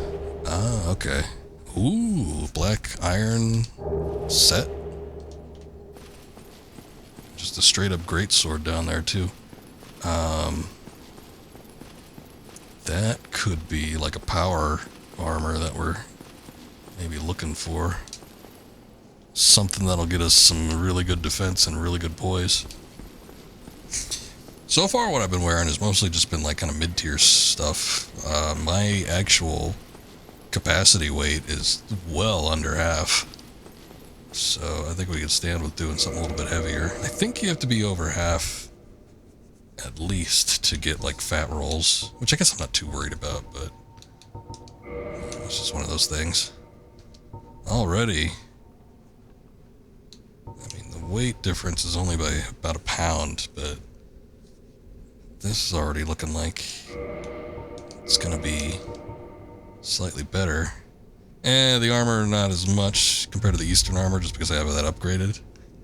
But some of this other stuff might actually be better. Yeah, look at that. This is where the fun begins. Oh, we got the fat rolls. This is where the fun begins. What's up, Mythical? I'm rolling heavy. I wonder if, I could probably dig off the grass crust at this point.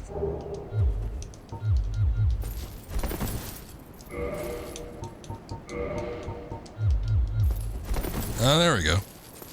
That'll do it.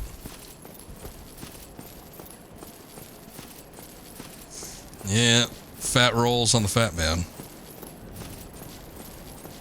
I would like to have heavy armor and still be trim enough where we could get those medium rolls, but I know that's wishful thinking. I gotta up my endurance by a bit, I think.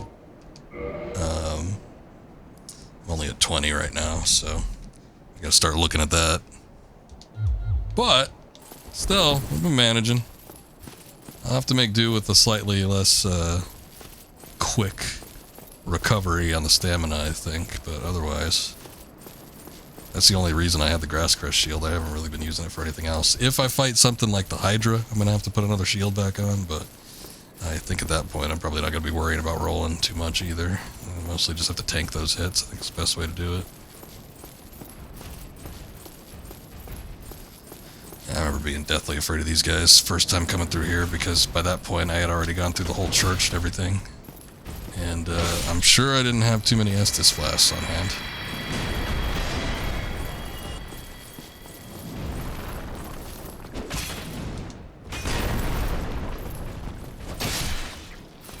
You a Souls fan, Mythical? I wouldn't consider myself one to be like a huge one, but I do love the first game quite a bit. Well, the first in the Dark Souls. Demon Souls is okay, but I talked about it before. It's not my favorite. But yeah, Dark Souls 1, I always thought was great. Oh, you know it. Nice. 2, I could never get into. Always tried to play it multiple times, but I've never been able to really fully make it through that game. 3, I liked to a point, but the problem, I mentioned it with these games before, is I get burnt out on playing them. I remember that happening a bit. Stupid demons. They just keep backing up.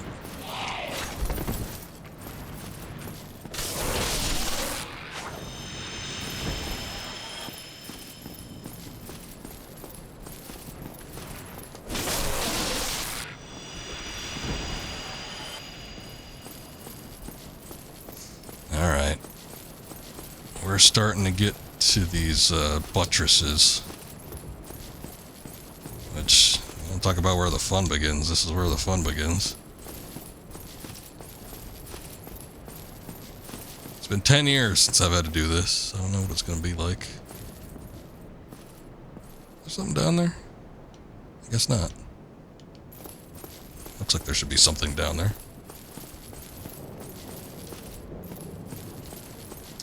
But as far as like From's similar type of games, always liked Bloodborne. Played through that to get every ending. Still haven't done the DLC, which I was kind of hoping they'd have like a souped up version for the PS5, but that never came out, so I guess I'm just gonna have to play it the old standard way. But still gotta do that. But absolutely love Sekiro, if you count that one. That's my all-time favorite.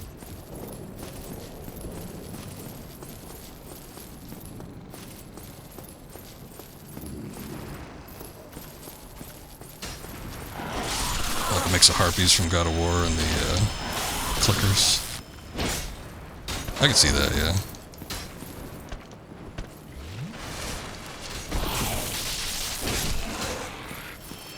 Just got that electricity thing going on. Alright, well here's where the archers are. This is always the part everybody hated. We've done Sen's Fortress, which was another spot where people hate playing through, and then there's this. You got the two archers trying to tag you.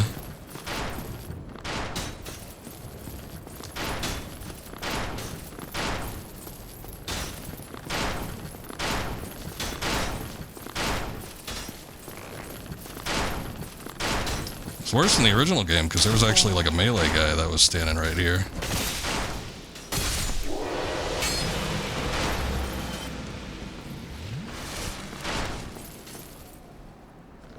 Demon Souls is your favorite, wow.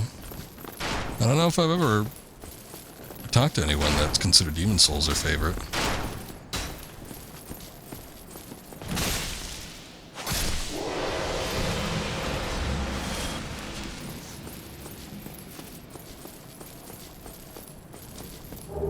I need to go back and play that one. I have it on PS3 and the remake. I played a little bit of the remake, but I kind of wasn't in the mood for it when I got it. That was like a period where I just got my PS5, and it's like, let me just get all the games I'll probably play now. And so I bought like a good 5 or 6 games, but I played that one for, I don't know, maybe like 5 hours or something like that. And I'm like, yeah, I'll come back to this later. But it's been like a year or two, so I'm thinking I probably got to get to it at some point. But I feel like I want to do the original one first. I never beat the original one.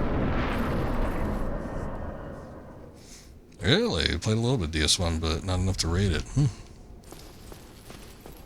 I don't know. I mean, I personally recommend it. I would say out of the entire series of just Dark Souls, and if you count Demon Souls in there as well, I'd probably consider this one to be my favorite. I know there's a bonfire. Let me try to hit that up before I go tackling these guys. Ah, and good old Solaire.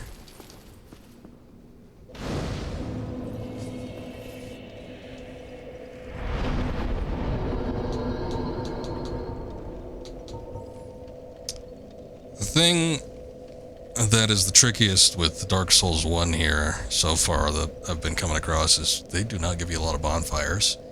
It kind of is similar to Demon Souls in that way, because Demon Souls doesn't give you a lot of bonfires either. But the thing about Demon Souls is that you progress through a level far enough and they'll open up, a route that takes you back to, one of the bonfires that you previously visited. So it sort of makes it a little more, all the levels, or the singular level feels a little more interconnected. And even if there aren't like a huge deal of bonfires or whatever that you can hit up, it's like there's a number of different routes that could take you from one place to another quicker. And it's like there's not a whole lot of that going on with Dark Souls. There's a little bit of it, but some of these levels get so broad and expansive, and it's like you're just not hitting up bonfires, and there's no shortcuts or anything necessarily being opened up for you, or if they are, they're not like making a huge difference. So but that seems to be kind of the most challenging thing. Otherwise, I'd say a lot of the enemies in the boss fights are all fair enough. Require a moderate amount of reaction time, nothing too intense. No string of 1,000 move combos before you can land a hit like a Elden Ring, or too fast paced like a Sekiro or Bloodborne or anything like that. So I think it feels a little bit more balanced compared to a lot of the other Souls games. Also, you're going to play them all soon. So many games. Yeah, working on your backlog, I got you. Working on Zelda Ocarina of Time. Nice.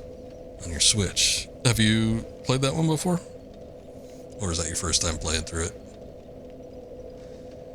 Funny to say, it's like I grew up playing the Zelda series, and I absolutely loved stuff like, the Game Boy games, including the Oracle of Seasons and Oracle of Time, and A Link Between Worlds and Link to the Past. Link Between Worlds isn't. What am I thinking of? DX. Forget what it was. The original Game Boy one. But I had loved the 2D Zeldas so much, and it's like when I played the first time I got a 3D Zelda and played it was Ocarina of Time, and I specifically bought an N64 for that. And it was fun, but I never liked the formula as much as the 2D Zelda games. And it's like going back and playing through. When I first played this game, the original, or the first Dark Souls,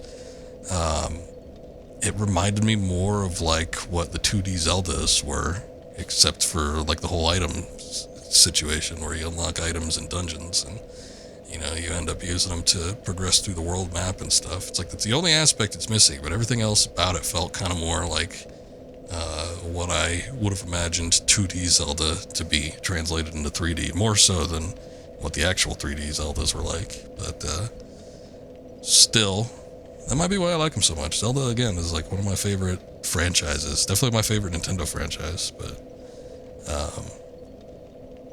I ended up liking this Dark Souls game is probably because it reminded me so much of Zelda.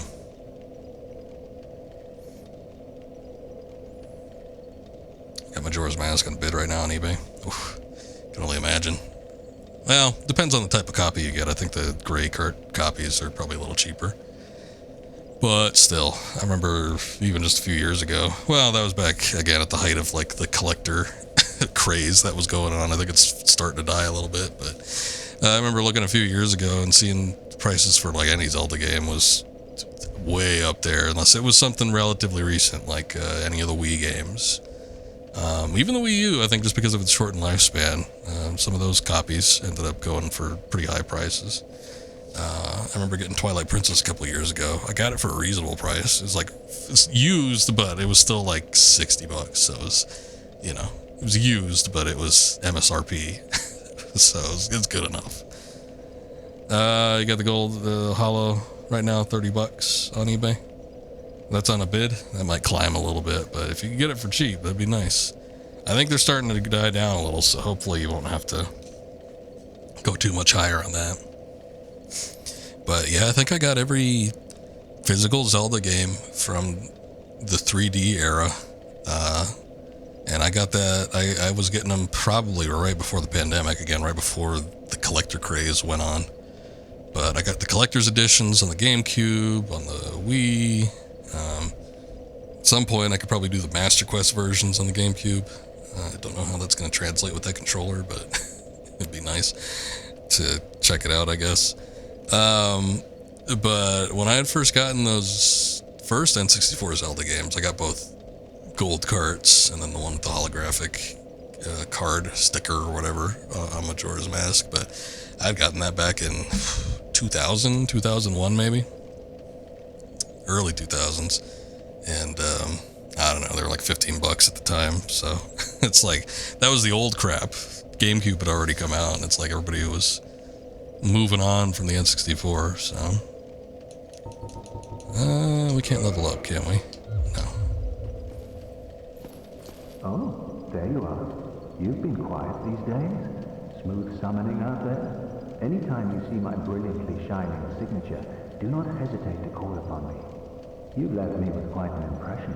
I would relish a chance to assist you. You got it, Solaire.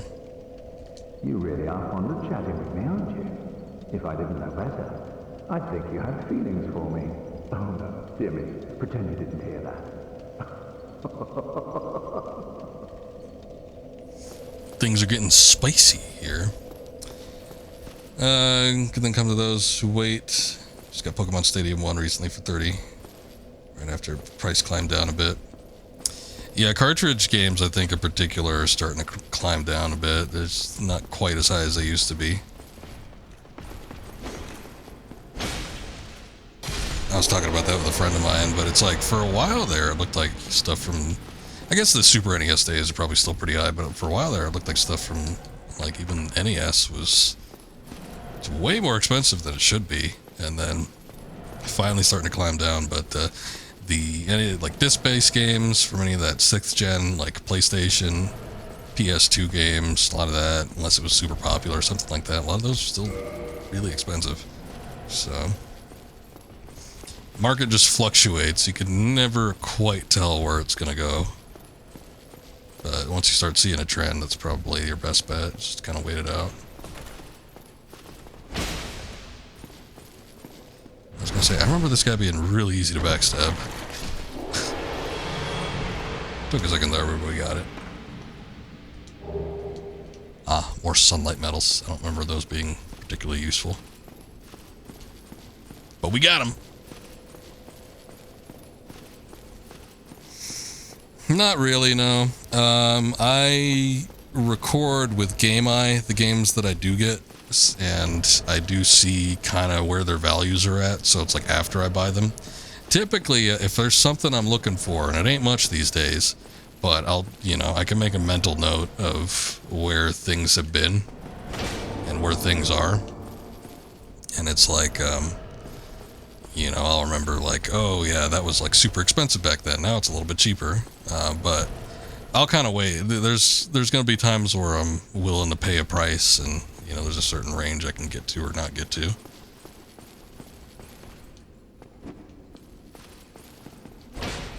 Oh, come on. Hit the mimic, please. Thank you.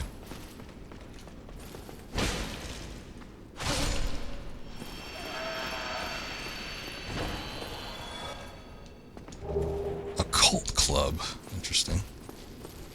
Oh man, there's so many chests in here. Okay, these are both legit. Dragon Tooth. Oh, this might be where we get Havel's set. Havel's Great Shield.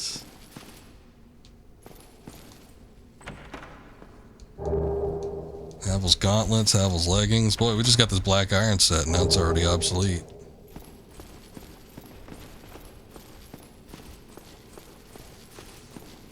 Early on, when there was like a lot more things I was looking for on the market, I had like a little Word document listed with all the things I wanted, each console they were on, kind of about the price range I was seeing when I was marking them down, and I'd refer to that. I keep it on my phone so that if I went to one of the local shops, I could pull it up and kind of see where, the prices were at, and if I thought something was a good deal, I'd snag it. But I don't really bother with that anymore. And if I'm going to a local shop, usually I'll just pull up eBay and see, like, are they offering it online a little bit lower? Somebody got a immediate buy that's cheaper than what this is right now. And, if it is, then I'll wait. And if it isn't, then I might snag it. But I'm not nearly as astute with a lot of that stuff as I used to be. But again, I'm not really looking for as much these days. Alright, we got the whole Havel set. The only problem with this is that I don't... Oh boy. We already swapped a couple things out to keep us from getting them fat rolls.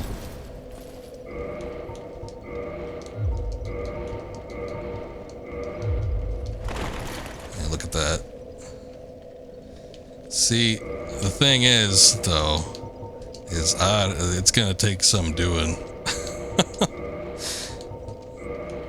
before we can get to a point. I don't think you could I don't think you could wear Havel set and not have a fat roll. It's just one of those things. So damn heavy.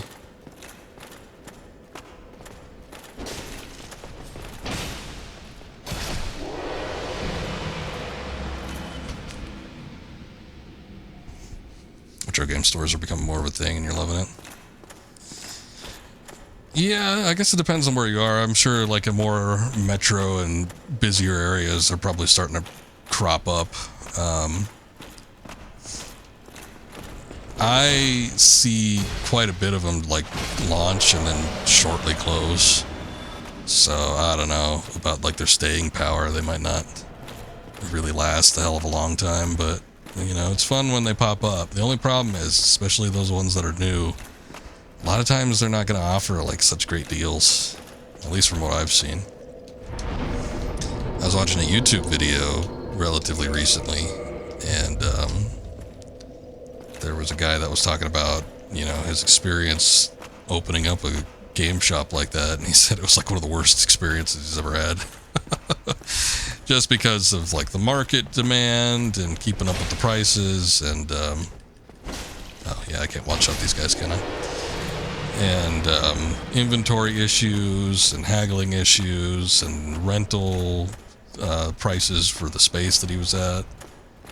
And he started it, I think, just because he was a collector and he just got such a huge collection and he was constantly trading and buying, and you know, that kind of stuff can be an investment after a while. That he just thought he'd open up a shop and try seeing how it went, but you know, yeah, I was probably, it was something that popped up in my feed, so you know when that happens, because I'd never seen a video from that channel before, so you know when that happens, it's probably got like 1 million views or something like that. I'm sure most people have seen it. I remember having a casual chat about popcorn and using the popcorn button on your microwave, and like the person I was talking about it with was like, "Oh, did you see that video too?" And I'm like, "Oh, I guess so." So I saw some video. I'd never seen a video from that guy before, never seen a video from him since, but there's a video of his that got popular about a popcorn button on his microwave and if it's effective or not. But yeah, those things always circulate around. God damn, there's a lot of mimics.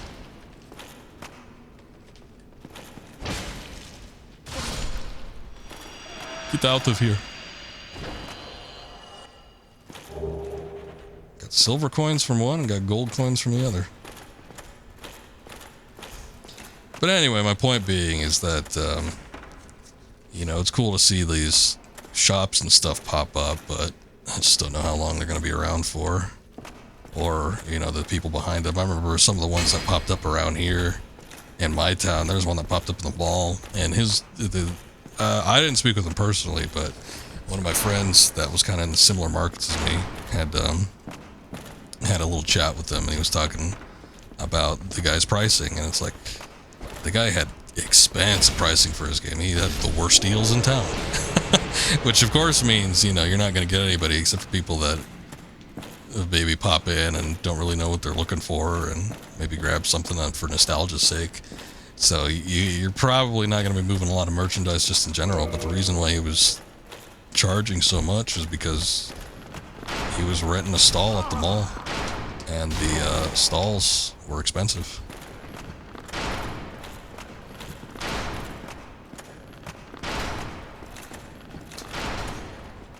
So he had to adjust his prices accordingly to make sure that he was able to pay his rent. But it's like because of that, he wasn't making that many sales.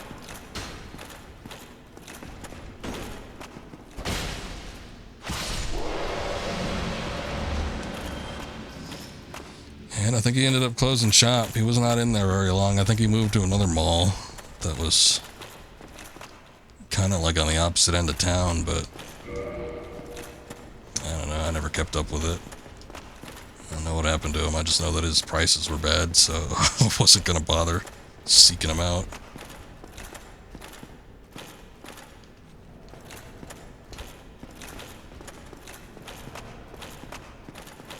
There was a great little shop, and I was always disappointed by how it went out, but there was a great local game store that was kind of like on the west side of my town.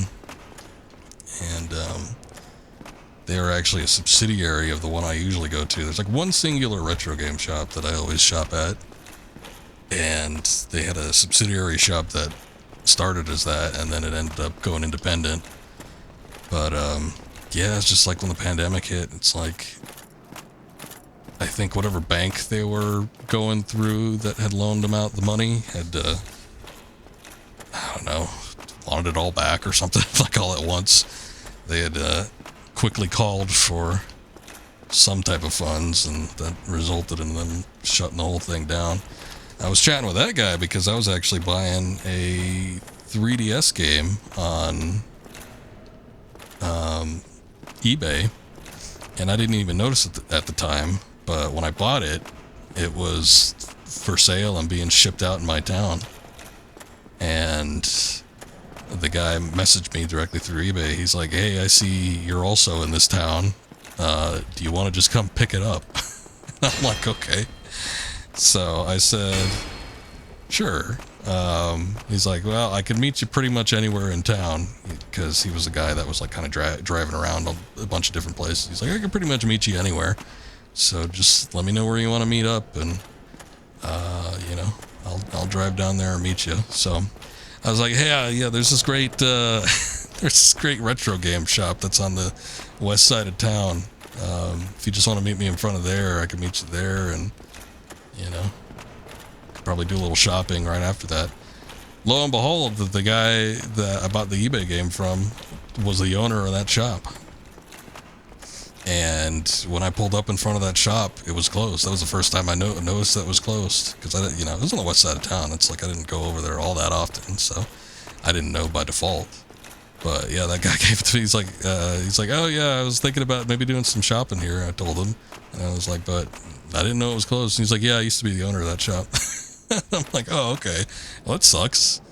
But we had a little chat, and he was talking to me about why it ended up closing and everything. I forget, it's been years now, but yeah, basically I think it was just something with the banks. It's like when the pandemic hit, he just had to end up paying like his full rent or whatever money he had put into it, and it resulted in the shop being closed up and stuff. So it's kind of a sad situation, but you know, these things happen. Oh Lord.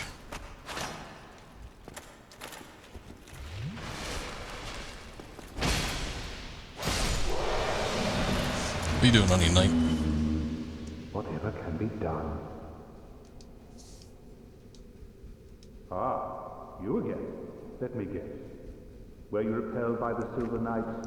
Ah, don't be ashamed. 'Tis the fate of vanguards like you and I. I'll think of something. We can overcome this together.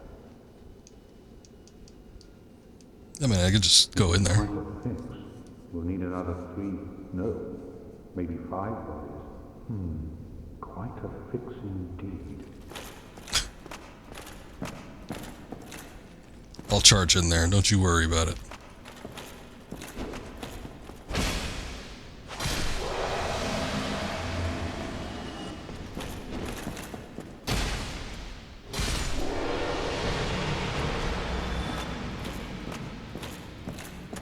All right, all done. Oh ho! What's on your mind, friend? Wait. You defeated those monsters? Fantastic.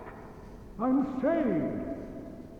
This Knight of Katarina hereby commends you. Take this as a token of my gratitude.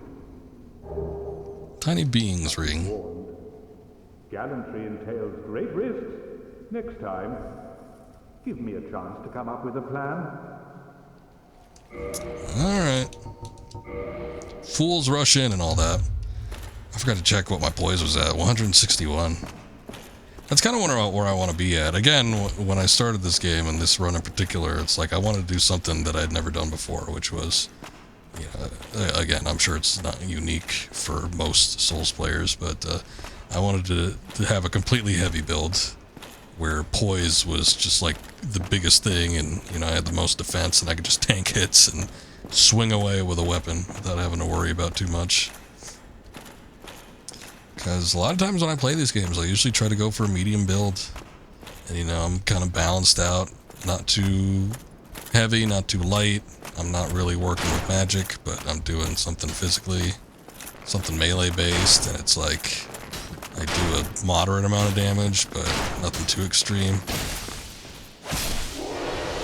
And honestly, I think taking the middle of the road like that might make things a little harder. I feel like the people that end up doing the magic builds, like purely magic builds, and you know, they don't have a lot of defense, but they got tons of ranged attack and they can outrun anything, they have an easy time. And then people that do builds like this, where they're just maxed out with defense and, you know, they've got so much poise that there's not a hit that can make them recoil or stagger at all. And they just stand there, take hits, and trade blows. Usually get the upper hand because they're doing so much damage. It's like I think those people will always have an easier time just because they're working on one particular type of stat. And me, I'm trying to balance it out, trying to do all this other stuff, but guilty with the magic build. Yeah, I've said it before.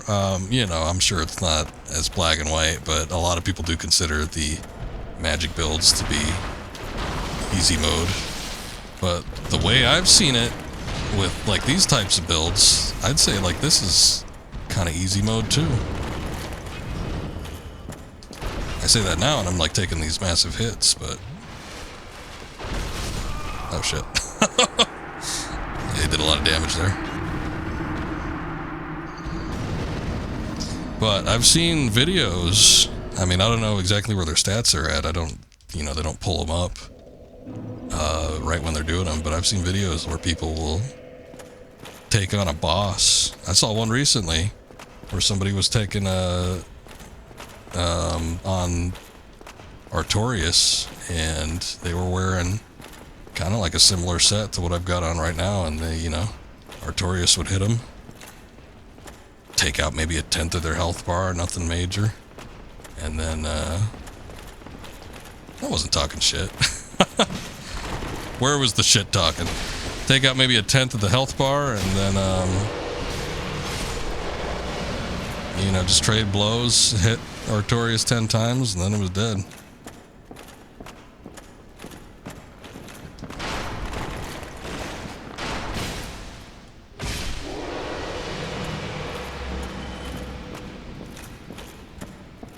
Toxic as shit. Yeah, maybe. they're definitely aggressive and they can be passionate. I definitely think that's a aspect of some of the more vocal Dark Souls players. They can be a little arrogant at times, but you know, sometimes the words are not without wisdom.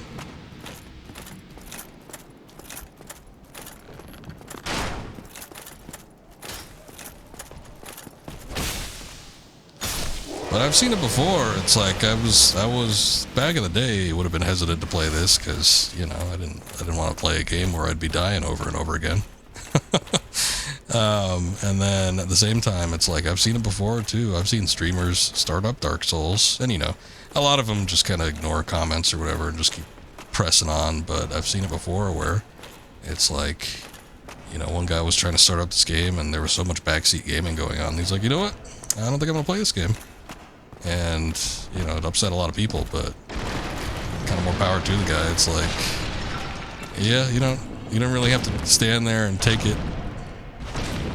People telling you how to play the game and everything.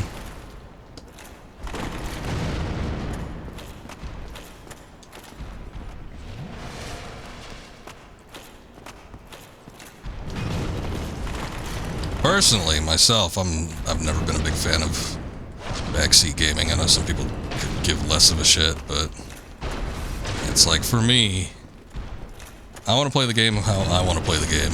And it's like, if somebody's trying to tell me how to do it, I'll probably do the opposite just to spite them.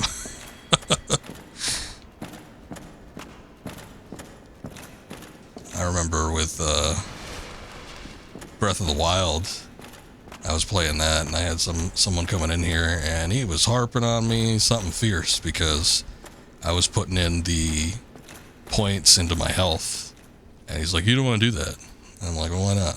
He's like, "You're going to want stamina because you're not going to be able to climb anywhere." And I'm like, "Yeah, but I want the Master Sword because I know you need like 21 hearts or something like that in order to like pull the damn thing." And it's like, I want to try and get that as soon as possible because I don't like weapon degradation shit. Pisses me off in any game that I play that has it, even in this game. And he's like, "You're gonna regret it," and he'd come back every now and again, "You're gonna regret it, you're gonna regret it." I put all those points into the hearts. I didn't regret it one single bit. Best decision I made, because I got that Master Sword super early, and I got everywhere I needed to get to with the stamina that I had.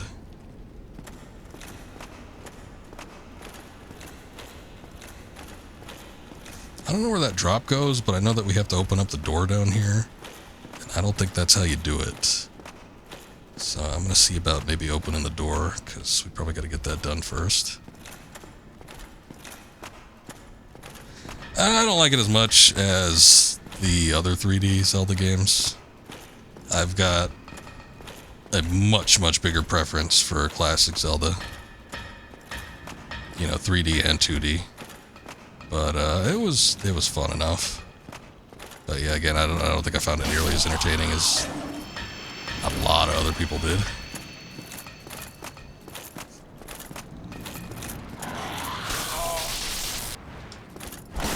The hell, he staggered me.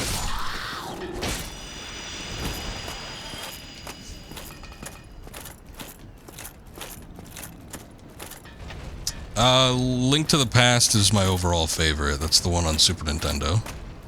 I think at this point that they're never going to go back to classic Zelda, and that's probably going to remain my favorite for a long time. As far as the 3D ones, it's hard to say. I don't know, maybe just for nostalgia purposes, it's got to be Ocarina. Ocarina's got some great atmosphere. I do like a lot of the dungeons in that game. A lot of the bosses.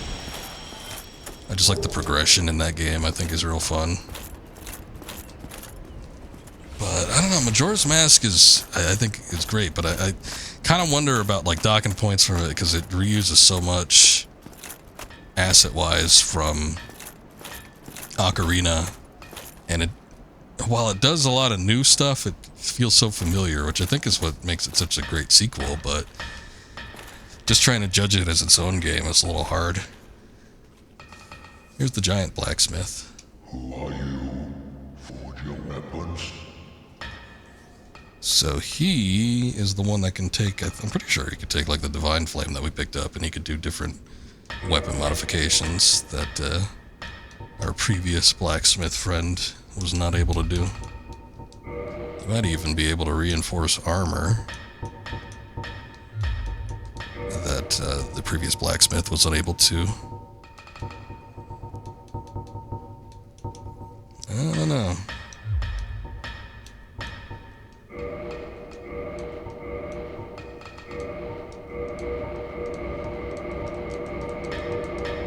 It's like I was, and the whole time span since I've actually done any sort of repairs on my gear, it's like I've worn 3 different sets. Thank you for the cheer. Those bits, I appreciate that.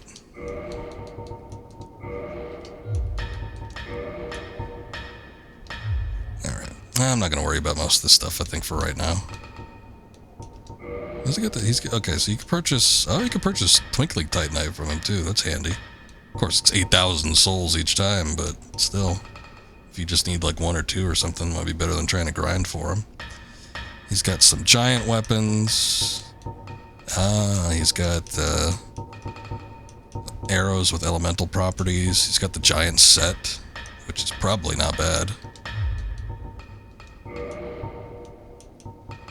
I find it weird that you can't... I guess you can't upgrade Havel's set. Kind of sucks. Alright.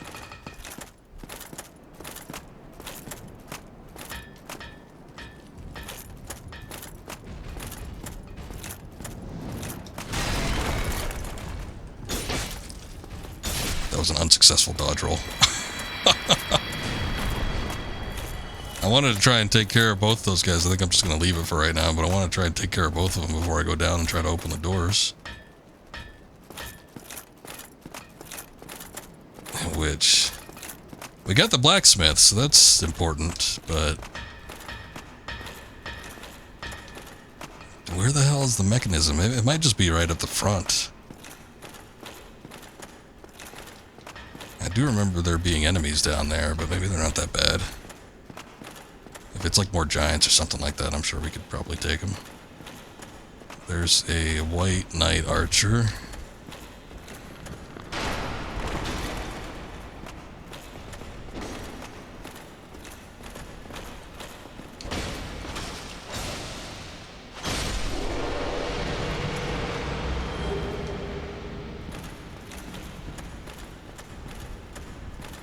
Feel the black eye orb quivering, so that is our key to invade Lautrec, and we could get our Firekeeper soul back after doing that, but I don't want to do that just yet. I want to get this door open. Holy hell.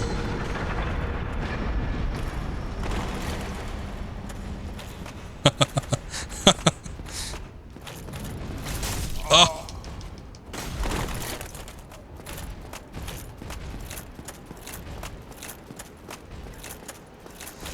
Trying to think which would be the easiest bonfire to get to from this point, because the only other one that we've hit up is the one that's in the upstairs, but I think we have to get through more of the level from that bonfire than we do if we just go to the one that's kind of centralized here.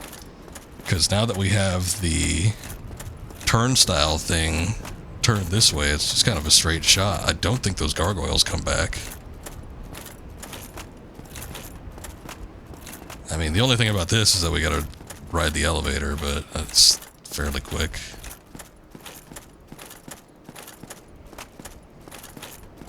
I want to say there's something maybe a little bit closer. I feel like there's another bonfire. I'm gonna have to go back and explore, but I got 30,000 souls on me. Don't have any Estus remaining, so it's like we'll hit up a bonfire, level up, and then we'll go check out what's in there. Probably do Lautrec too. I don't know if I want to do Smog and Ornstein right now. But we're so close to getting the Lord Vessel too, which means we're really close to being able to teleport between bonfires. It's like that's the greatest thing that we can unlock at this point in the game. So I'm raring to get to it. It's just I don't want to jump in too deep.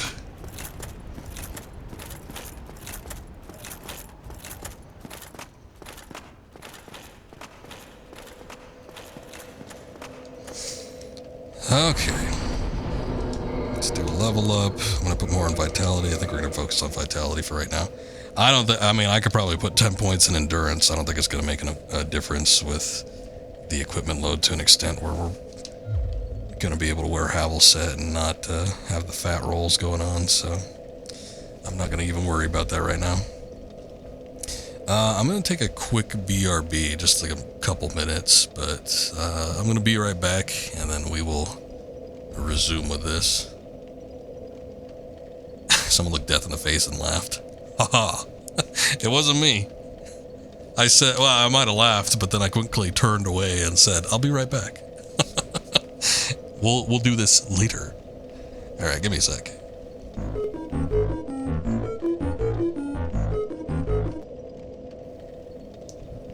Okay.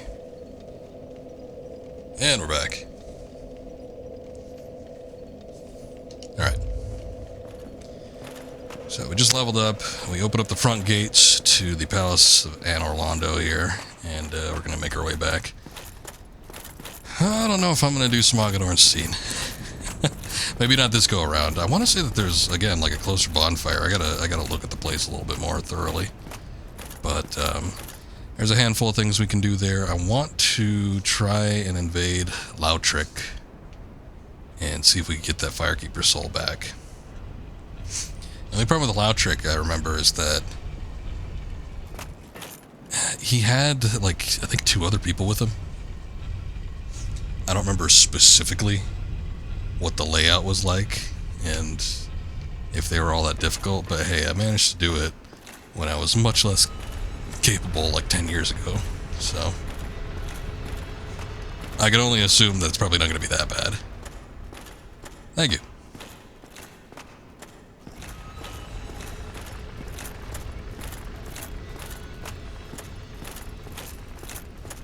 But we'll see.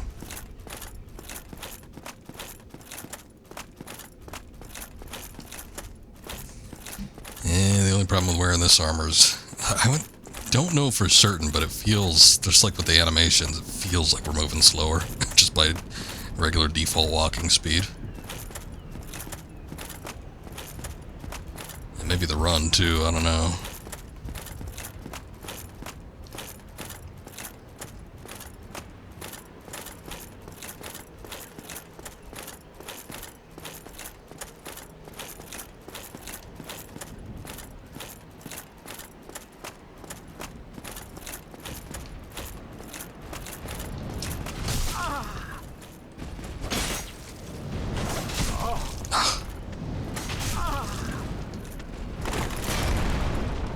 Nightmare this is.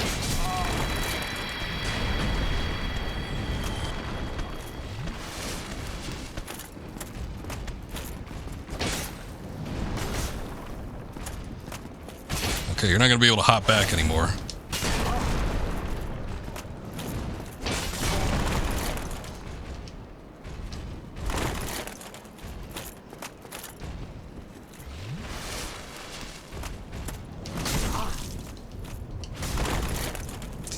Yeah, the rolls are going to take some getting used to. I don't know if I can do this. I was fine with the medium rolls. I could time medium rolls fine. No major issues there, but with these fat ones, it's like there's a good portion where you start that roll and it's like you don't have those iframes yet. It's like you have to be prepared for what they're like going to do, basically.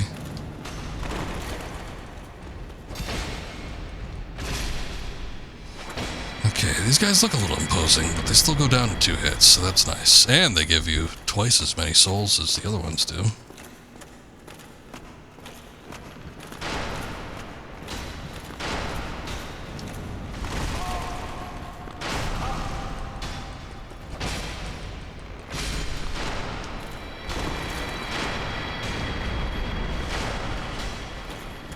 See, I tried to do a roll there.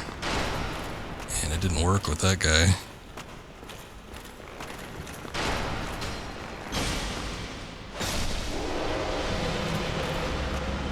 Fetch me their souls.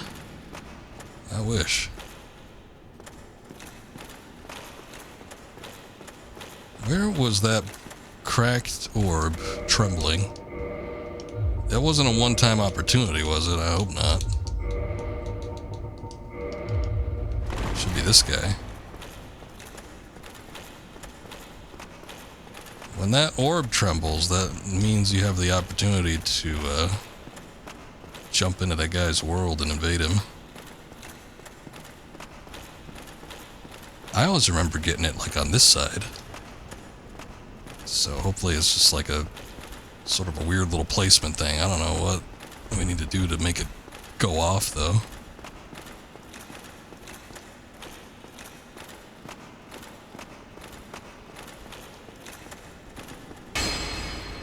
Kind of looks like it might have been a secret wall.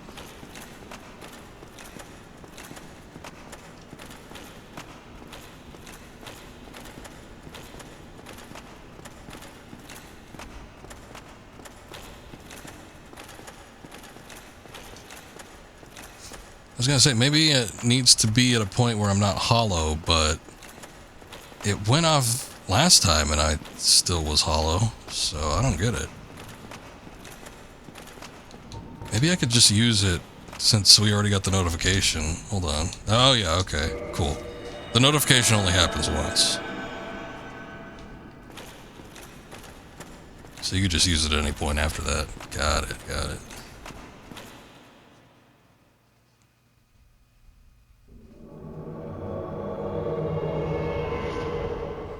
Alright, there's Lautrec and his two buddies.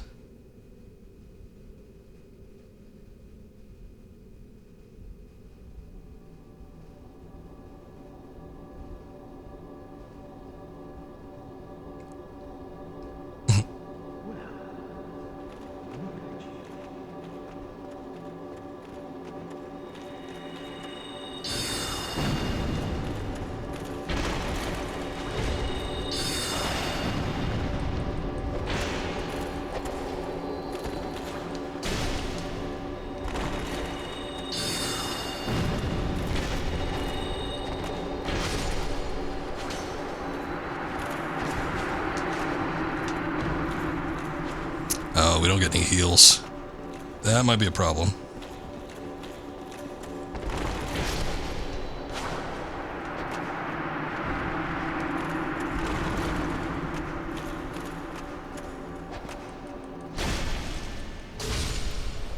Okay, it was not a problem, but I was pretty damn close. Look at my HP. Good lord. Souvenir of reprisal. The guilty pay the price, returning with souvenir of reprisal. Thank you.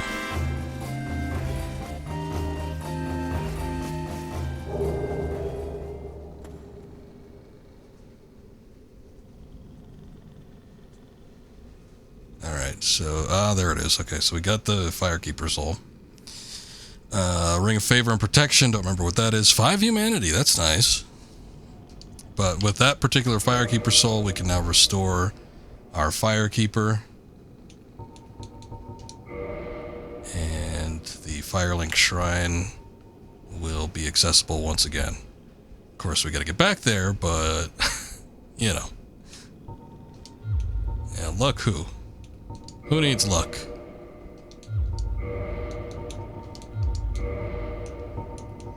Pure skill, all that was. I was gonna say, I remember this being pretty good. Ring of Favor, Protection, boost HP, Stamina, and Load. Probably not as good as Havel's Ring, but still, there's that aspect of it, and it breaks when removed. So you put it on, but you can't take it off, otherwise you ain't getting it back. So that's the only downside to that. If you ever feel that you have another ring that you want to put on, it's like, it's not how it works. Oh, I got this too. Boost defense and physical attacks. That might be good. The only thing is, though, is do I want to... Pure skill. Yeah. Yeah, we'll go with that, but... The only thing about this, though, is that I've got so much poise right now. I don't know if, like, Havel's armor on its own has as much. I think that ring provides, like, 40 or more, 450 maybe. Because we had, like, 160 something, I think. But Havel's armor is pretty good. I mean, that's already a lot more poise than I had with the previous armor set. And then we got this other ring. I don't know how much it boosts physical attack and defense, but it's got to be something decent, I would think. Alright, so that's one major task out of the way.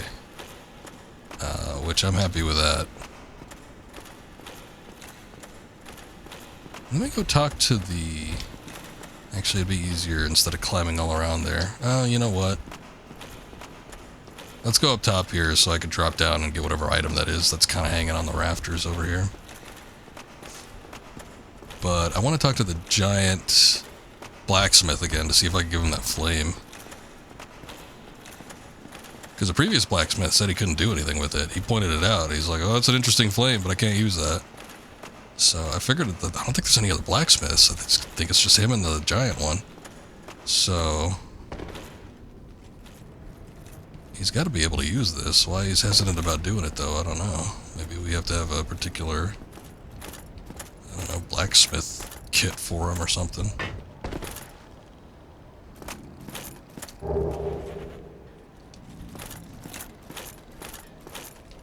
Don't care about stats, solid drip.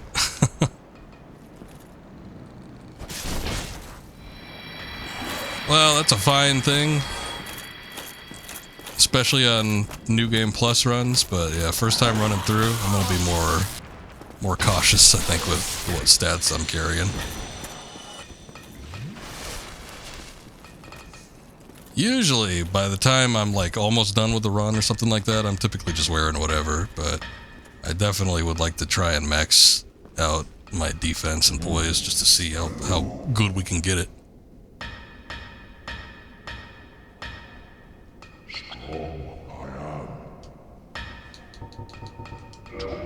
Tis no good, but forge very good.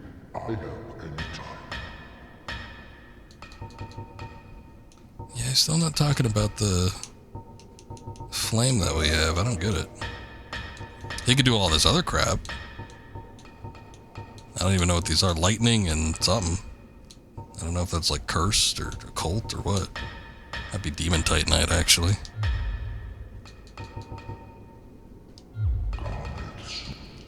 Whatever it is, it doesn't seem like we'd actually interact with him at that point, so... Whatever. Let's go back and check out some of the pathway over here. I want to see what kind of would be the easiest thing to get from a bonfire into Smaug and Ornstein's room, because that's the next thing we got to do, pretty much. I think we pretty much explored all we can. There's more we could do in Anor Londo, but some of it requires changing the world makeup, and to do that we'd need to beat Smaug and Ornstein anyway. We could go back and do the painted world, but again, I don't think I want to do that right now. So I'm probably going to hold off on that until a little bit later. But yeah, I want to see here. There was like a locked door or something previously. I think that went down to that first level, so... here's something.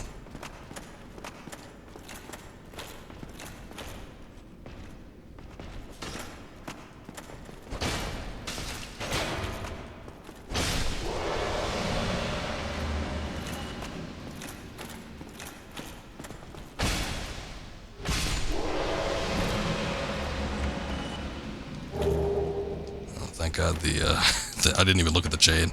We've had so many mimics. It's like it very well could have been one there, but... you know what? This might actually... Yeah. There's a knight there, though.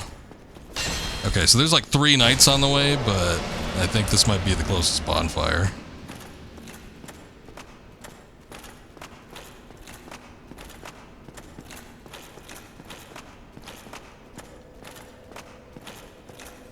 We have to reverse our humanity. I probably have to kindle that bonfire too, so I'm gonna need at least 2 of those. What am I looking for? Here we go.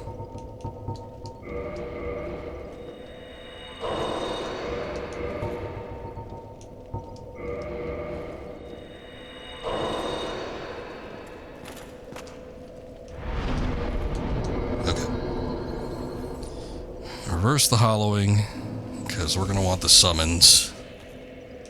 And kindles, that we could get a full 10 for the Estus flask. And that puts us back at 0, but it's not like I was just relying on humanity for anything anyway. How much do we got for till a level up? I need 8,000. I do have a couple souls. Not the boss souls. What is this? I'll use one of these and see how much it gets me. That's 10,000. Okay, that gets me a level up right away. Alright. Vitality it goes.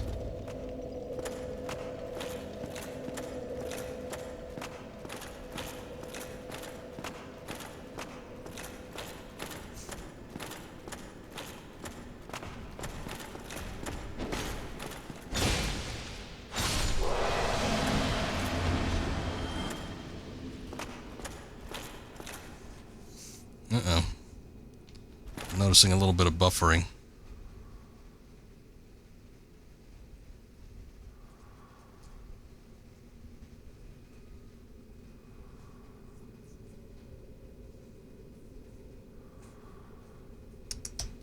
Oh boy, that means that the, I'm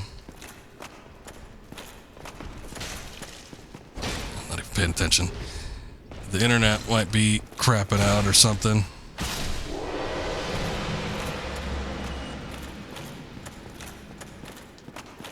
Thankfully, that guy ignores you. I'm gonna press on. We'll see if it, kind of sorts itself out. Hopefully it does.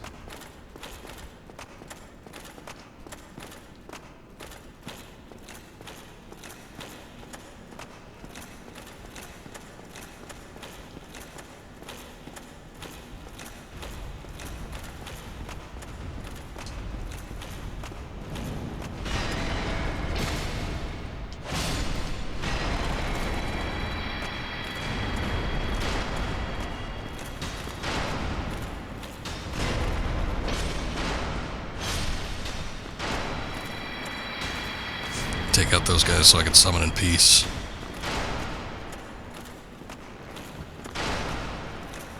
I thought I remember there being a summon sign like behind one of these pillars somewhere. Might be wrong, this is a little bit far back.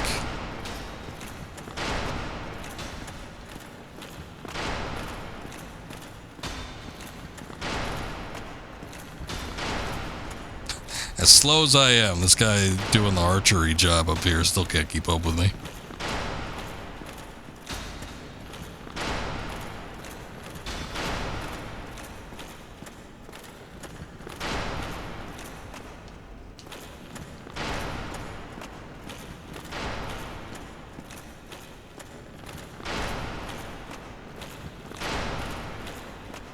What the hell? There's no summon signs. I'm not hollowed. Oh, there's one. Alright. Gotta use an Estus flask, but I probably had to use one anyway. Solaire. I almost want to say that I thought there was another summon too that we can get, but hell if I know who it was. Let me check the other side.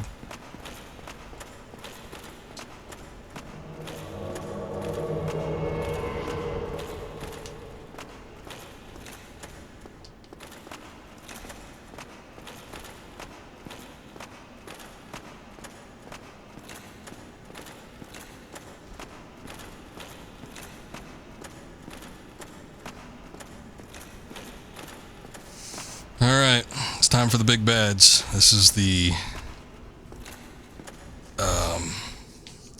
one of the bosses that really trips people up.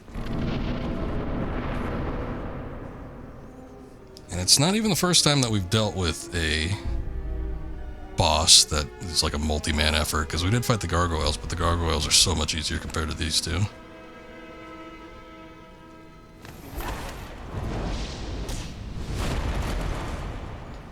There they go, the dynamic duo. I'm gonna try and see if I can take out Smog first. I don't know how good idea that is, but...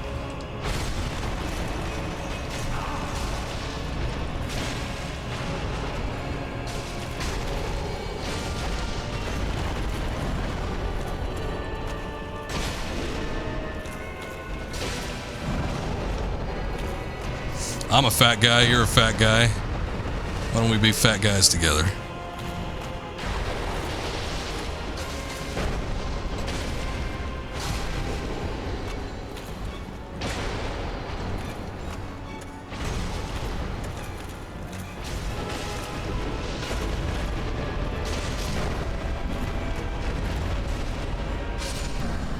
Alright. So the gimmick with this, not only do you have to fight two of them, but the one that you fell first, the second takes his power and becomes even more powerful. Now, Smog with Ornstein's power is a lot easier, I think, than Ornstein with Smog's. Ornstein buffed up is a bit of a pain.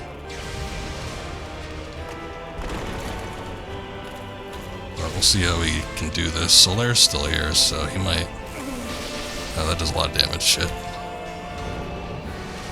He might be able to provide a bit of a distraction for us. We'll see.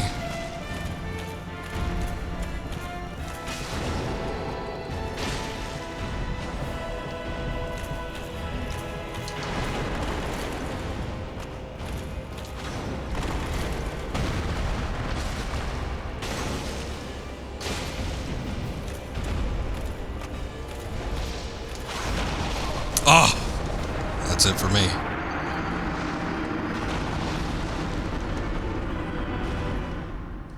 Solaire took that too. I wasn't expecting that. He does the butt slam like Ornstein. I guess I should have expected it.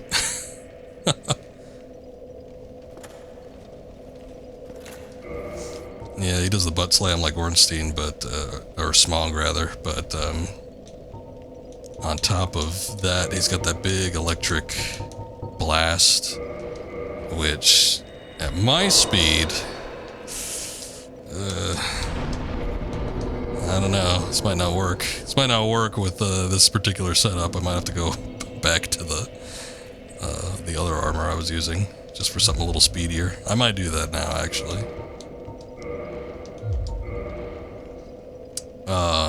Because I don't even necessarily think it's like the physical aspect that's really tripping me up here, or that will potentially trip me up. We've only done it the one time, but I think the biggest issue here is going to end up being that electricity, which I don't know that there's anything we could do to buff against that. Not at this point.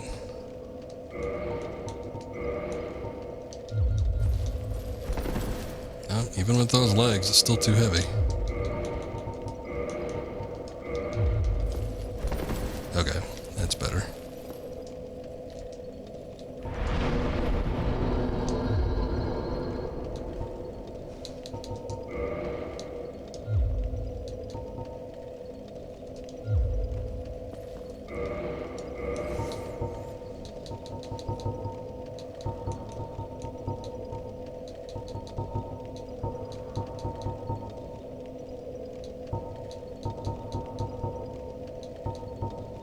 I could apply lightning, but I don't have anything to buff against it.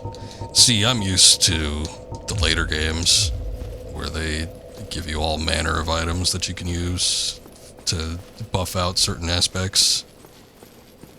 Protect yourself against electricity or poison, fire, what have you. But it's not going to be the case here. It's definitely the electricity aspect that's going to be the roughest, though.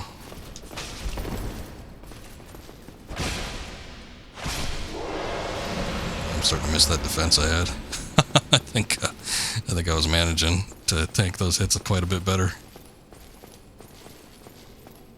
We'll see. It's gonna be risky, or maybe not even risky, but it's gonna be risky regardless of what we do. But it's gonna be tricky for me to be doing like all these different stat changes with the armor and everything, because I'm gonna have to get used to movements. I'm gonna have to get used to certain damage aspects.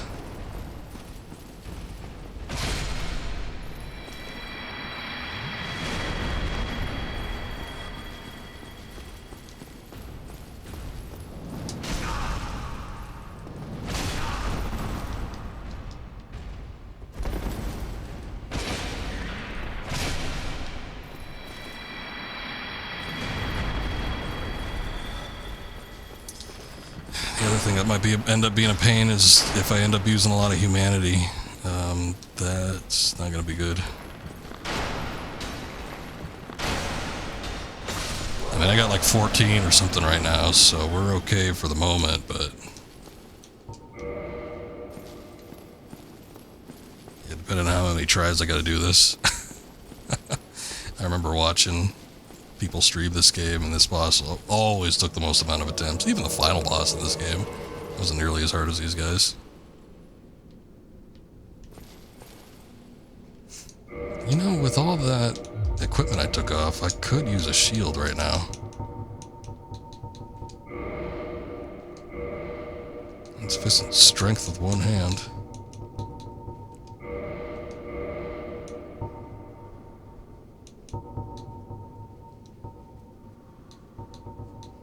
None of these guard against lightning, do they?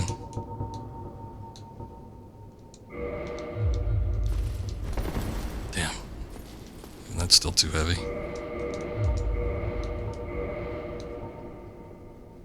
What's lighter? I don't think I have a lighter shield.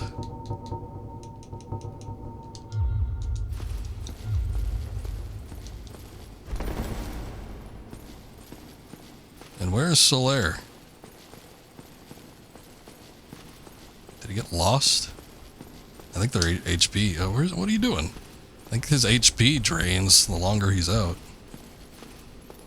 He's way the hell over there. They're supposed to follow you through the gate. I think if they end up getting stuck or something like that, he's not going to be able to make it through here. They don't just like warp to your location. See, they changed a lot of things between now and like Elden Ring. In Elden Ring, if you have a summon or something like that and they're gone for a minute, they'll pop right back up a little bit later on, but not in this case. I do have that iron flesh too. I guess I could try that in an instance, but somehow I get the feeling like it's probably not going to matter too much when it comes to the lightning attacks. Oh, cool.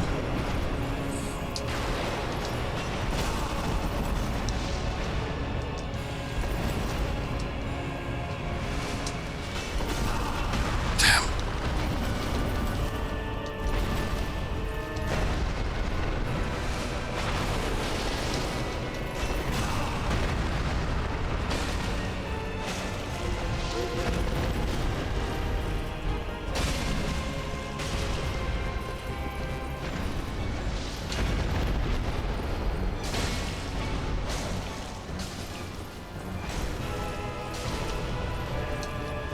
The only real benefit to killing Ornstein second is the soul that you get. Because if you kill Smog second, you get Smog's soul. If you kill Ornstein second, you get Ornstein's soul. And you can ascend those, I think.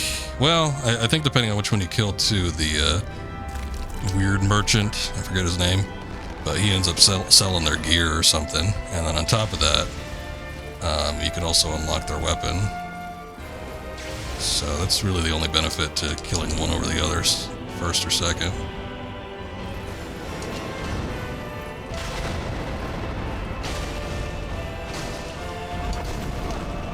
Shit. That's... okay. Didn't kill me outright, but still did a grip of damage.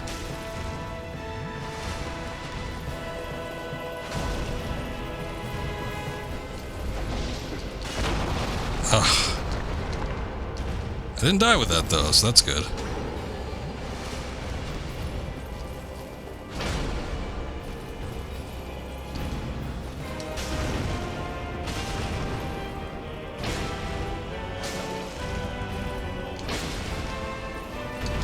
Oh my god. I don't think I'm gonna, yeah. Not gonna die with this one, but...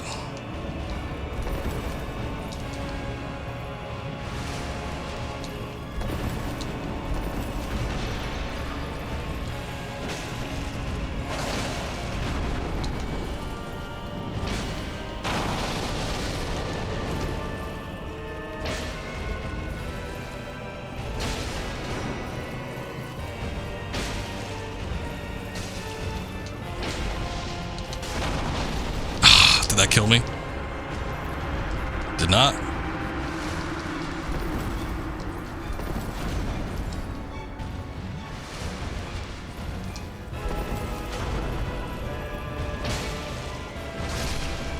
Wow! Solaire really saving me in the last second there, and like, boy, that was so close! Oh, that was so close. My health there, I thought, like, when he did that final smash with the electric ass attack that he does, I thought for sure I was dead. But we managed to survive it. It did it in 2 tries. It's not bad. It's not bad. I expected that one to take me a lot more. But hey. I've been playing these games for a while now, so I guess it's only natural. Thank you.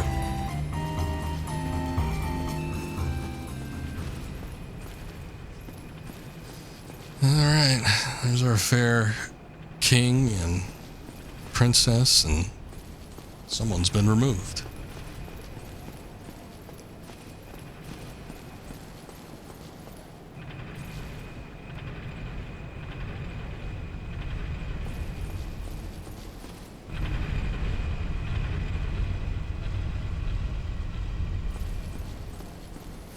I think I forget if it was the soul of Smog. It had something to do with Smog. This is where the fun begins.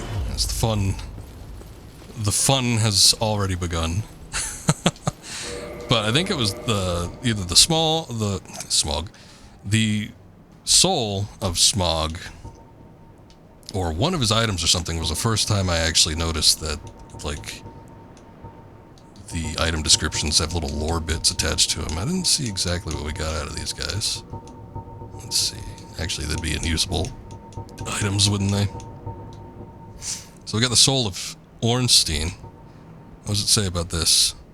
Special beings have special souls. Lord Gwyn granted this soul to his four most trusted knights, used to acquire a huge amount of souls or to create a unique weapon. Soul of Ornstein, dragon slayer and knight who guards the cathedral in the forsaken city of Anor Londo. Alright. That's pretty basic. I remember there was something. It might have been like Smog's weapon, his hammer or something like that. But that was where you get a description of him, and it talks about him like eating people or something like that. So I'm like, oh, okay. Impressive. We get weird little lore bits. Him eating people? Is that impressive? Let me see here. We got Lautrec's armor, which I don't know how well that holds up. It's pretty light. Looks like a medium type of armor. Looks very nice though, all that gold. What does it say about this bastard? The goddess's arms wrap around it as if to embrace the wearer. Oh, is that what's going on? Armor of Lautrec the Embraced. Okay. I guess that explains why the arms embrace around him. Representing the goddess Fina's love. During his solitude he forsook everything, for he believed in the goddess' love for him.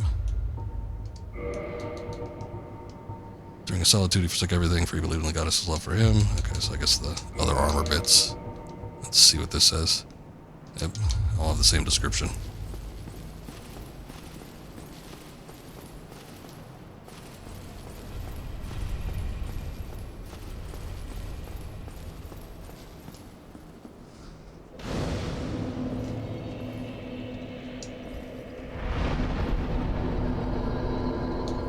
Alright. I get 2 levels out of this.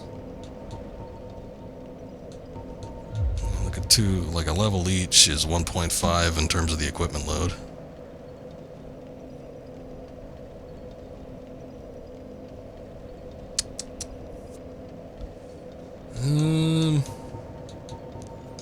Again, I think I want to put it in Vitality. I want to get a decent sized health bar. Maybe we'll get it up to 30 and then I'll start working on the next handful of points, and we'll try to maybe get up to 30 endurance, something like that.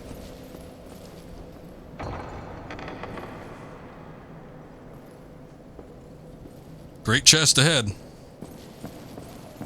There it is. Thou hast journeyed far and overcome much, chosen undead. Come hither, child. Oh, I'm already here. O chosen undead, I am Guinevere, daughter of Lord Gwyn and Queen of Sunlight. Since the day Father his wounded obscureth, I have awaited thee. I bequeath the Lord vessel to thee. Finally. Oh, it's taken so long, but we finally got it. By the power of the Lord Vessel, you may now warp between bonfires.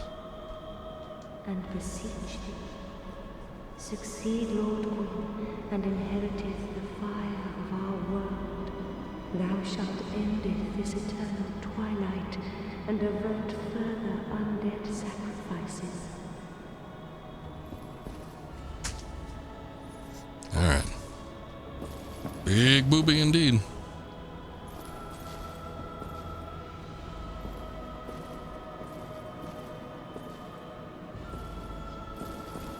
You can only really see it when you like step up to her.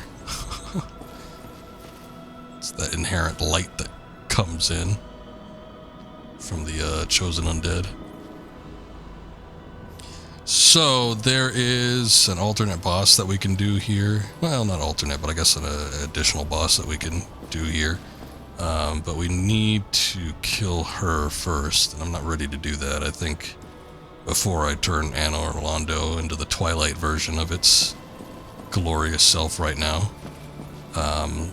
We will kind of like maybe do the painted world at some point. I think I want to take care of that and everything first before we actually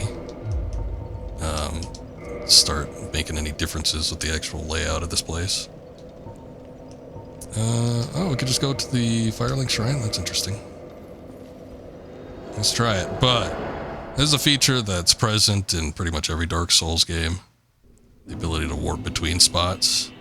And you don't get it until you get the Lord Vessel, which, all things considered, especially if you're just hitting up like the main story points, that's pretty late in the game. Alright. So we return the soul to the Firekeeper that was stolen from her, from Lautrec. Thank you. I am Anastasia of Astora. Now I can continue my duty as a keeper. But I only hope that my impure tongue does not offend. Not at all. Forgive me. I am impure. My tongue never intended for restoration. Please, if you have any heart, leave me be. I wish not to speak. Fair enough. Well, with her back, her soul restored and everything, the Firelink Shrine bonfire is now usable again. So that's good. I was a little surprised that we could actually warp to it. I was actually thinking we would warp back to the one that was in the keep off a ways where the black smith is. And I just have to walk over here, but hey, that's great. Well, fancy meeting you here. You did much for me up above. I am grateful. You know, I was thinking, the gate, the old fortress. Is that your doing? Yes. Yes, I knew it. It seemed like an unlikely coincidence. Well, am I fortunate? This Knight of Katarina thanks you sincerely. Please, take this as a token of my gratitude. Emit force. There you are. I'll be heading down below shortly. There's nothing worthwhile up above. No worries. Venturing is my life. I'm prepared for the worst. A very confident sounding laugh. Eventually he ends up at Ash Lake, but I think that's like the final spot for him. There is a little bit more, I think kind of in the area where the Bed of Chaos is. I forget the name of that spot, but kind of off in that direction is where we probably meet up with him next. There's a big hat. Logan just sitting in the grass. Hello there. I was expecting you.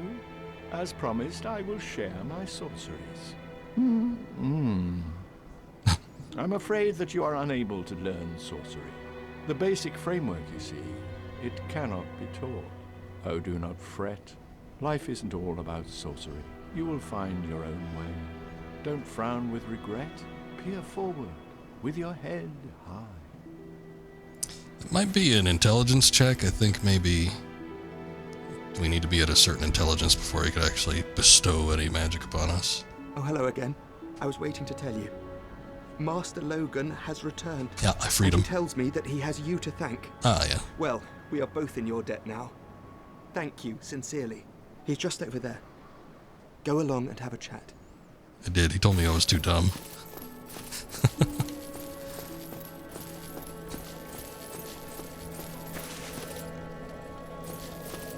Alright, so at this point in the game, there's quite a bit to do, actually, and we have a lot of different paths that we could take. There are the catacombs, although for that, I'm going to need a weapon that has a divine attribute so that we can eliminate a lot of the enemies down there, otherwise they're going to keep coming back. We can go down to New Londo, But for that, I'm going to need a cursed weapon, which is why I wanted to get Sif taken care of so that we could get that cursed greatsword. And otherwise you need to, because there are ghosts down there. See, in the catacombs there's skeletons that come back unless you have a divine weapon to purify them. In New Londo rather, there's ghosts that you can't actually hit unless you're cursed or you have a cursed weapon. And having a curse on you means that you have your HP reduced by half, which sucks. And then there's an item that gives you like a temporary curse, but it doesn't last very long from what I remember, and they don't seem to be too easy to get. They give you 2 like right before the city, but yeah, that ain't enough to last you the whole time. I'm not exactly sure where you'd go about getting them. Plus you'd have to spend the money and everything, and you'd have to keep popping them every time you needed to boot yourself up, so it's a hassle. So it's just best to get a cursed weapon, and I'm already using strength attributes, so I'm already using great swords, and the cursed great sword is perfect for that. I just need to forge it, and I don't remember how to do that because you need a particular weapon for that. We can go down below where I was talking about, where we end up finding the Onion Knight again, and that kind of leads to the area where the Bed of Chaos is. There's the spot where there's all that magma, so there's that. There's also the Painted World that's back in Anor Londo, and then we can also change Anor Londo to the Twilight version. And then I can also go back to Sen's Fortress, because there's a bit of some of the spots there that I had missed. And I'm trying to think if there's anything else. That might be it. Oh, there's like the library and stuff, but that's... yeah, that's... you gotta go back through the forest and all that. There's not really a close point. I don't even know if there's one. Oh, no, there is. I was like, where we could warp there, but yeah, it's kind of a ways off. I don't know. Regardless, our options are open to us, and there's quite a bit of what we could do. We could even go back to the Undead Asylum. I think it's completely optional, but it is something that we could do. I might do that since we're at Firelink right now. But yeah, a lot of things to do. We're maybe kind of like at the halfway point or so. If even that.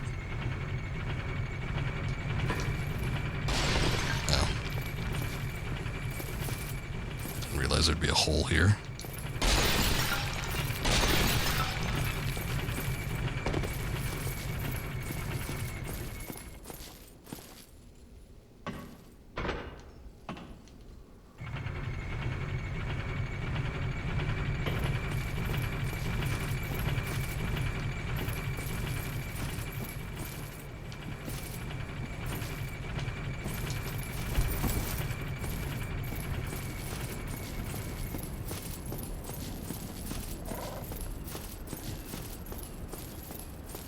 So this, I didn't even remember clearly. I thought there was a different means to actually get up. Oh, we gotta get a little higher still. Oh no, there it is. I thought there was a different means to actually get to the Undead Asylum. I thought maybe we needed to use the Lord Vessel to get to it, but... I think you just wait for the bird to pick you up. Maybe? Maybe not.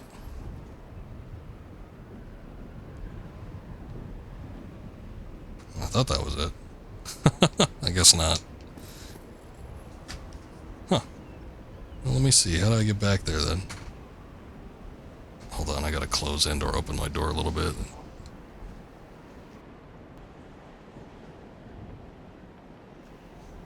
Okay. I'm back.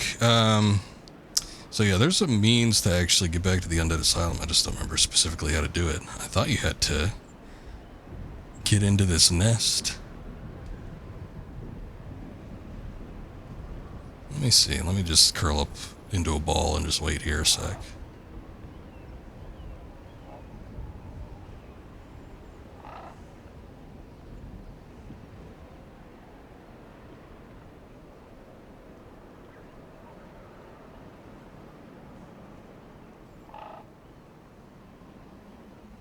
There it goes. Okay. You just have to wait for a while.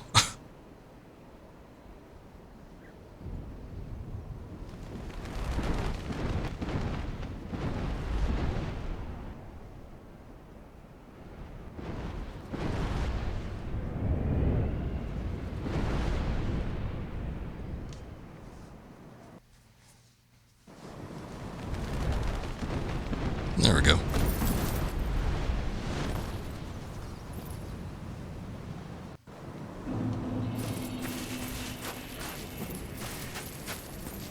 I don't even remember specifically what all even happens here.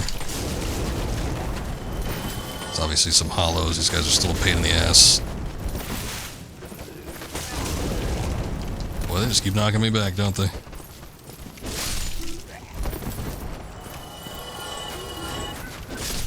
Moving that damn torch around, it's like they stagger you like crazy.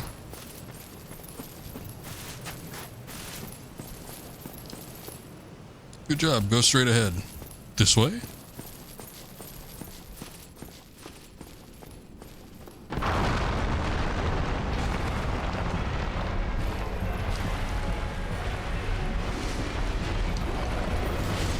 Oh. God damn it.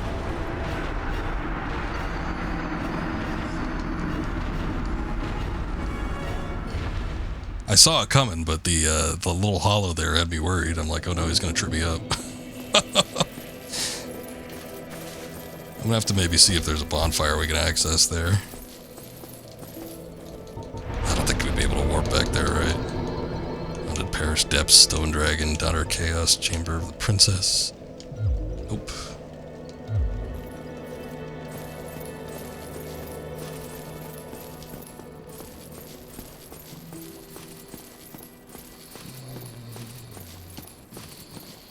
Oh. Like, what's that snoring? I think Frampt falls asleep sometimes.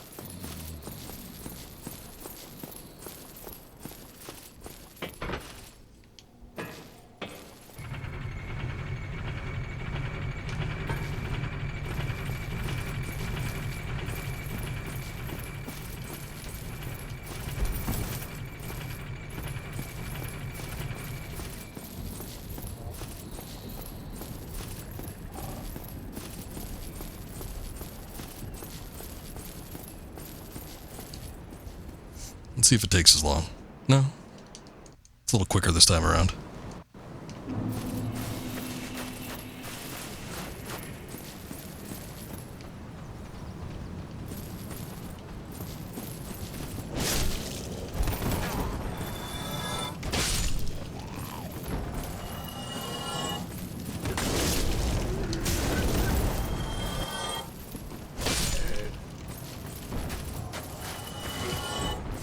Damn hollows, they're so angry. Relentless.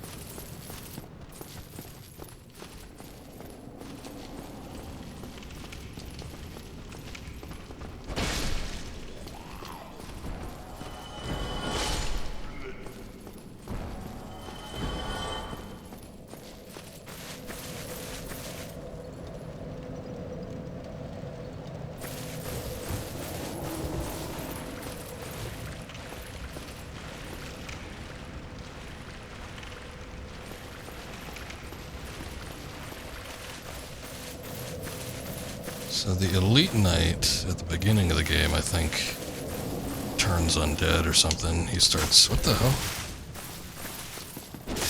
Again, these guys, just like all over the place. They're just so damn relentless. Follow you to the ends of the earth. But anyway, yeah, that Elite Knight I think is supposed to come back. There he is.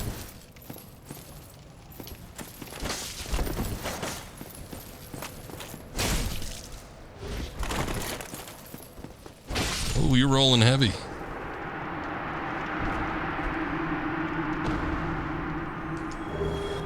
Got his crush shield. These are all still all the tutorial points.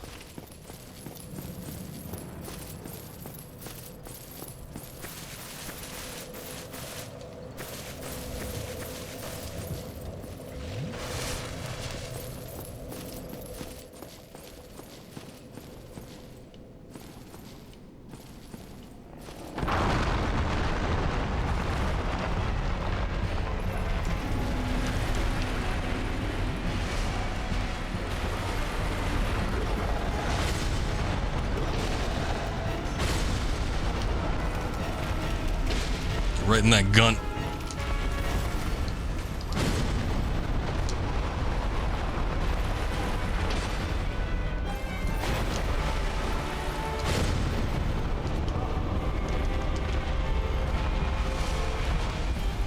Part I hate about the original Dark Souls the most is when you lock on like this,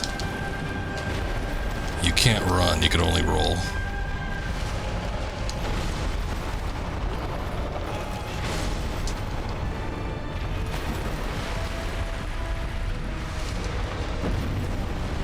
Damn.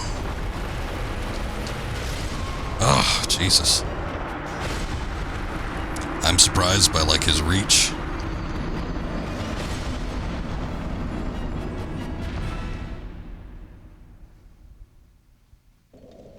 Shit, I didn't rest at the bonfire. I was hesitant about doing it because I was like, I'll give it a try. And see if we can get through without needing to rest there. But yeah, if we want to respawn there, that's the thing.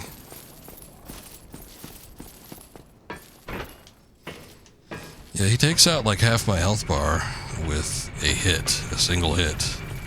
And he's got that explosive attack, which I wasn't prepared for.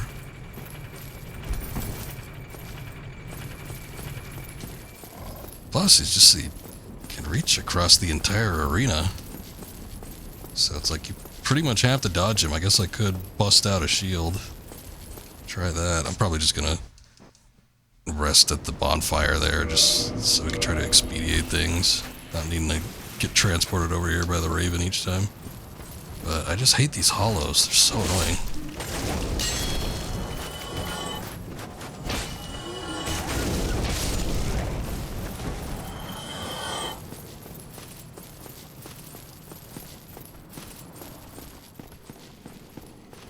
I think there's a bonfire down here, right?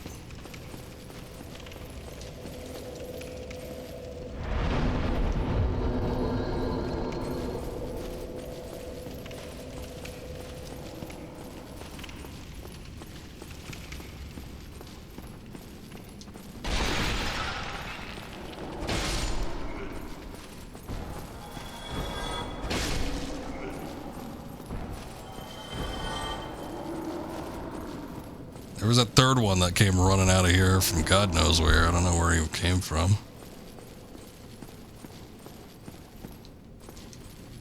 Get away.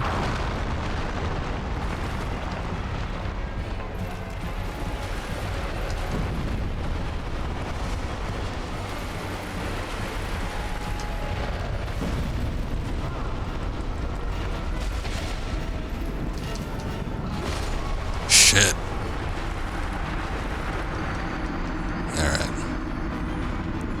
Might be a little tougher than I imagined. I thought maybe I was just getting caught unawares, but no, this guy's pretty rough. It's mostly the range on all of his attacks. Either he's doing the burst moves,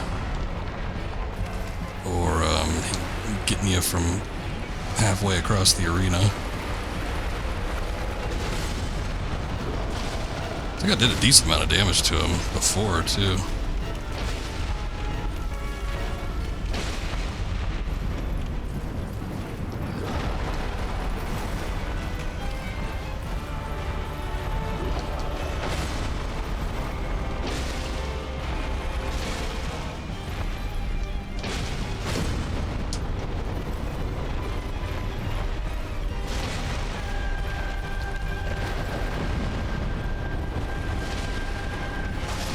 There it goes.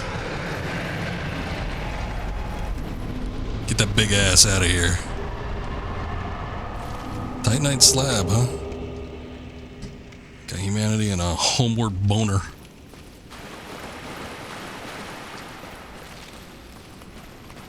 The homeward boner might be the only way to get out of here, actually. I don't see any other... Oh, there's a ladder. Okay. Only 20,000 for that. I mean, I guess it's a lot, but still.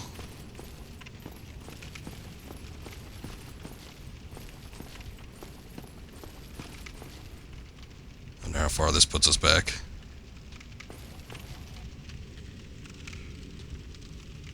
What that is over there. It's been a while since we've been in this part. I don't remember it just by visuals alone. Oh, there's a Black Knight here. What the hell?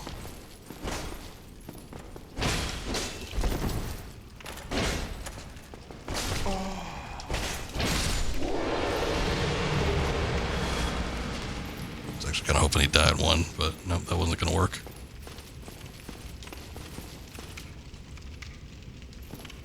Right stick camera controls. Peculiar doll. What the hell is that?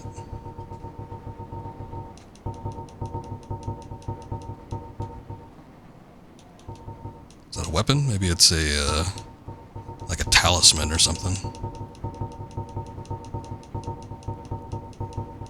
Nope. I don't think it's a ring. Key item, maybe? Oh, yeah. Strange doll with a strange dress.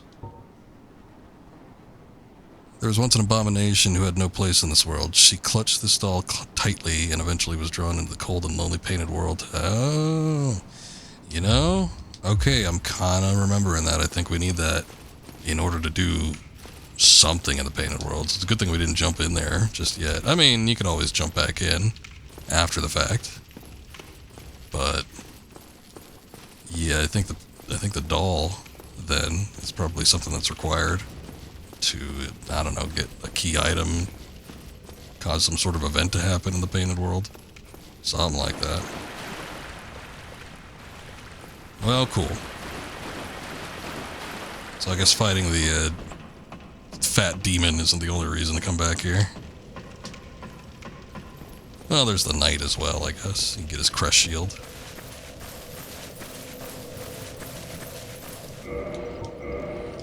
Actually, I got those souls of heroes.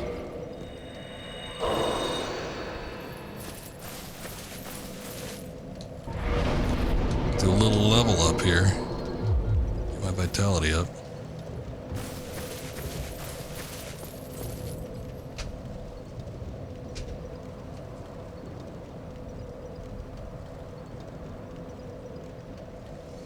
Look up something here real quick.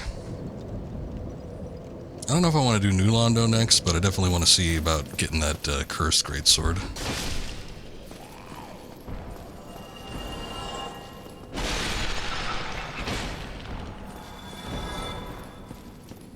Oh, you know what? We don't even need to go to the bird. I'm just not used to the ability to warp around.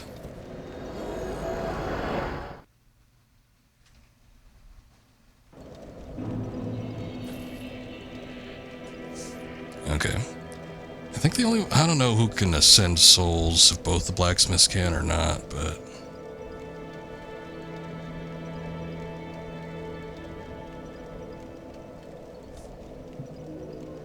Let's see. Cursed Greatsword of Artillery is created by ascending any standard greatsword, ultra greatsword, straight sword, or dagger. With the exception of the straight sword hilt. At the giant blacksmith in Anor Londo with the soul of Sif for 5,000 souls. Okay. But it needs to be level 10. Oof. That's gonna be asking a lot. Oh boy. Well, I definitely got any number of those. The only problem is I got a lot of large Titanite shards. I would need to get a grip of the regular Titanite shards just to ascend it to level 5. Here, let me access the box. See what we got going on here.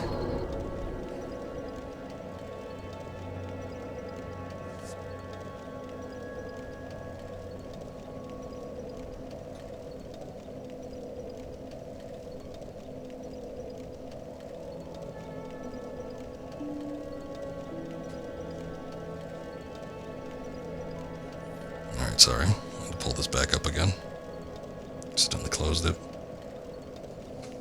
So, not a short sword. Actually, you know what? Let me get framped up. I wonder if... Is he still asleep?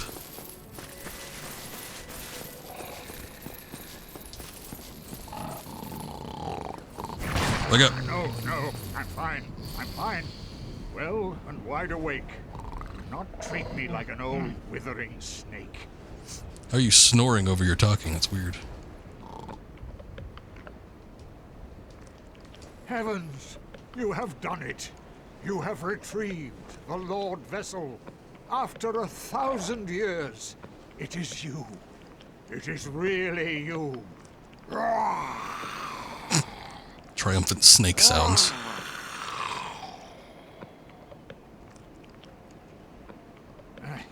Forgive me. I really should calm down. Now, let us take that vessel on a journey. I assume that you are ready. Now, be still. Oh, am I going somewhere?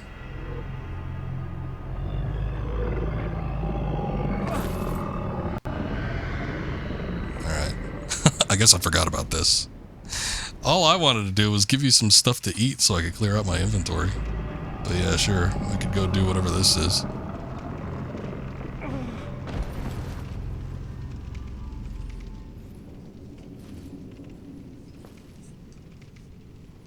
This is the Firelink Chamber for the successor of Lord Gwyn. Now, Oh, sorry. I think I walked away from him. this is the Firelink Chamber for the successor of Lord Gwyn. Now, place the Lord Vessel on the altar.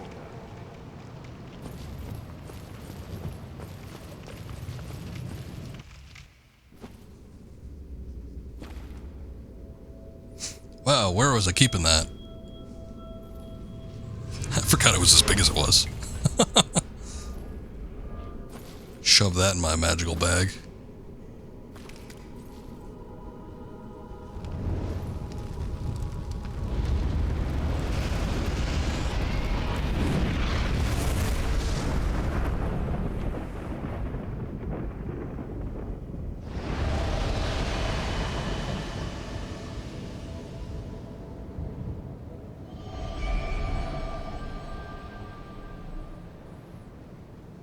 Oh, that gets rid of those barriers, right?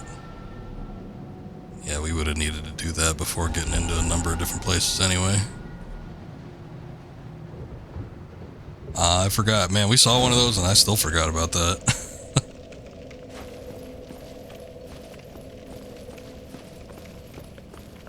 Very well.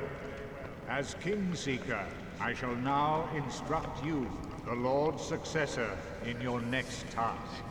To achieve your fate, fill the vessel with powerful souls, commensurate to the great soul of Gwyn. Scarce few possess such brilliant souls. Grave Lord Nito, the Witch of Izalith, the 4 kings of New Londo, who inherited the shards of Gwyn's soul, and Lord Gwyn's former confidant, Seath the Scaleless. All of their souls are required to satiate the Lord Vessel. Are you ready? Then we shall return. Stay still for a moment. I might actually go after Seath. I'm kind of interested in, I think the weapon that you get from his soul is the Moonlight Greatsword. Or at least something to do with him. It might be the tail weapon that you cut off from him. I don't forget exactly, but just going after Seath in general. I remember that boss being hard, too. A lot of people complain about stuff like 4 Kings. I don't think anybody complains about Nito. But, yeah, like 4 Kings, Smog and Ornstein. I remember Seath being a pain in the ass. I am pleased to... Is it... Alright, let's see what we got.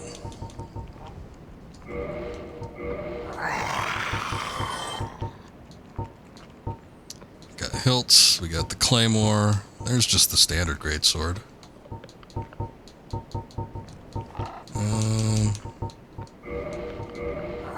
Don't need 2 rapiers. Got Rickard's rapier from that one night.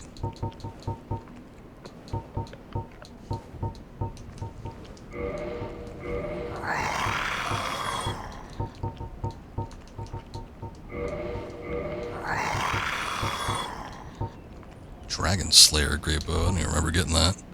Might have been from one of those chests where I got the White Knight stuff, or maybe I got it as a drop from one of them. Alright, surprisingly, I do not have too many repeats.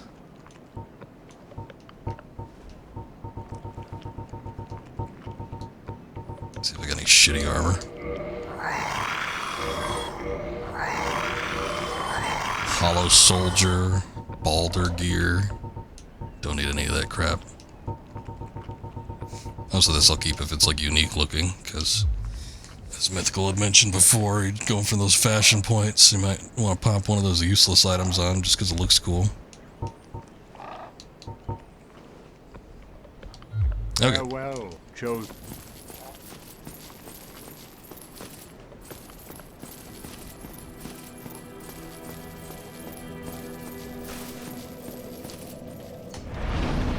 So I don't think I really have any like standard weapons upgraded. I wasn't really putting points into those. I think I had gotten like the Great Club and then the Black Knight sword, and I think I just started leveling those and those alone.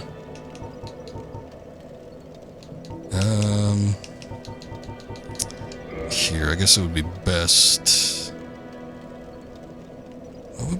What is the Sunlight Altar? Hold on, I'm curious about this.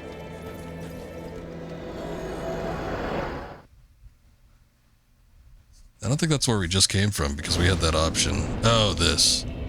Right, yeah, okay. Forgot about this spot. Certainly didn't know it was known as the Sunlight Altar. There's the little keep right behind where the dragon is.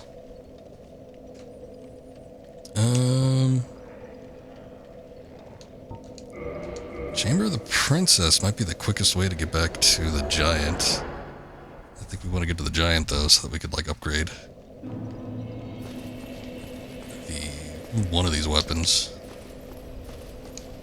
Probably gonna need to have it on hand, too.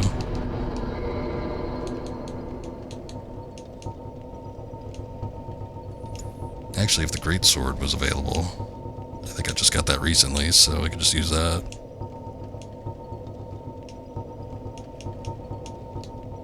Yeah, it's in my inventory. Alright. I don't think I saw like a straight sword or anything. Kinda odd.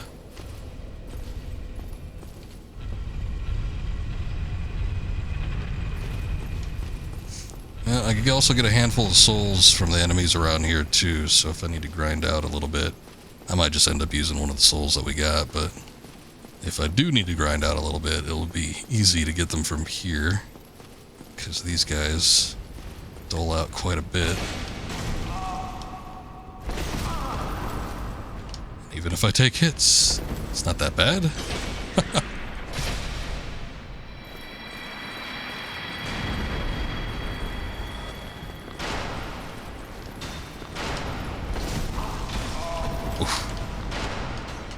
Series of unfortunate events.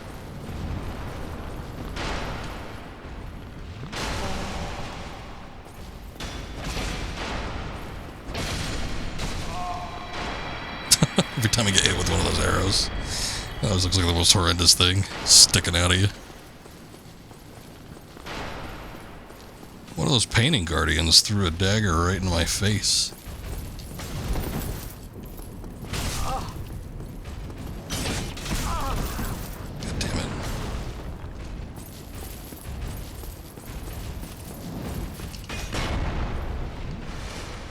Expecting the second one to come after me.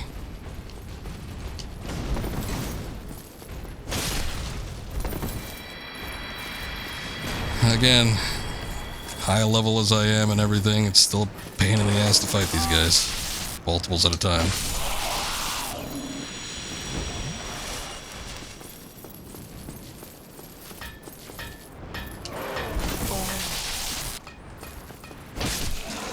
When I'm trying to dodge now, I can't even seem to get past him. Good lord. Alright. Finally we made it. Okay. Just basic Titanite shards. Good, that's what I want to see.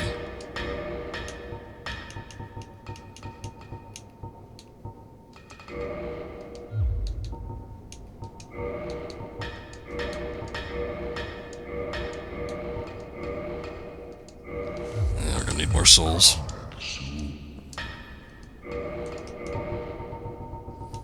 Hopefully not too many. I'll use one of these brave warrior souls. See how much that gets me. 8,000? That seems like a lot.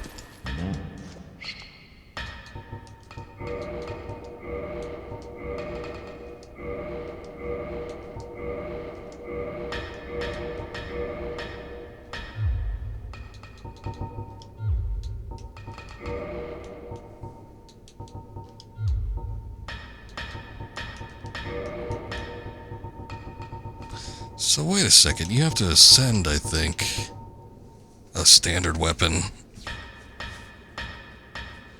Once it gets to that +5 point, but...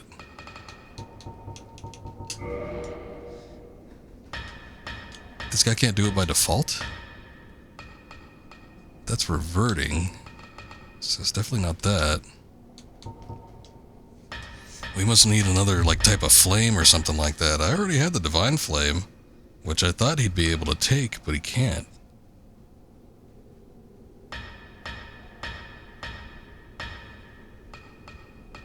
Boy, I don't remember.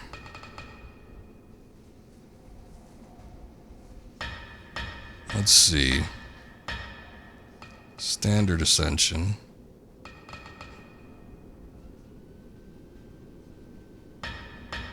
Large ember.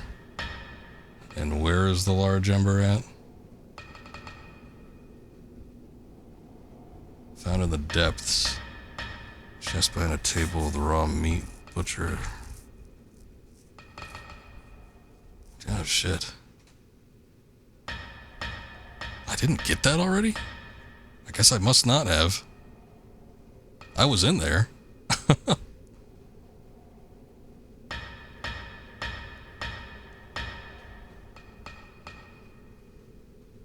Man, I remember that too. Damn it.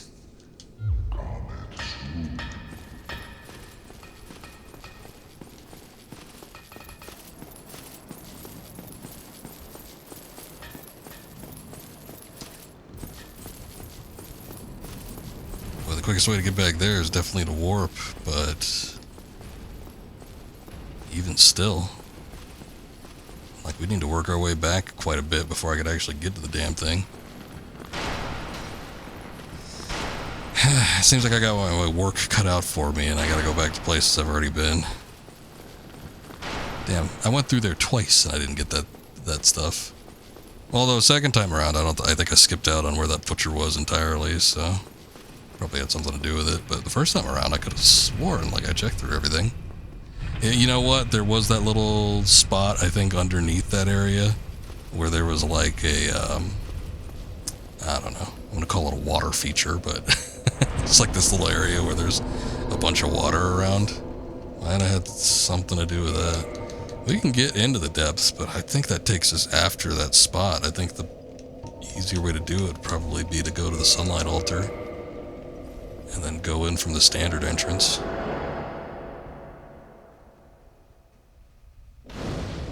Or no, not even that. We could get there a little bit quicker, I think, with the Firelink Shrine. Trying to map out all these courses in my head.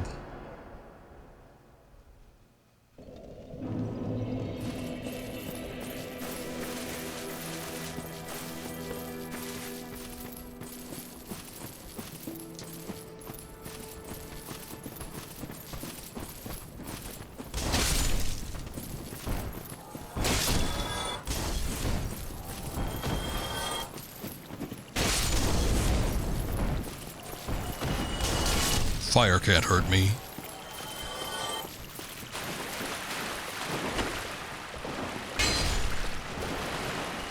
I don't think I've seen that before. Rat just fell through the map.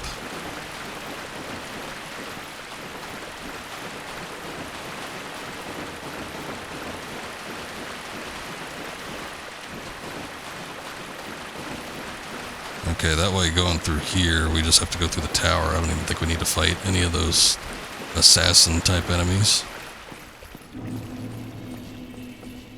There's that one hollow that's got like a bow and arrow, but other than that...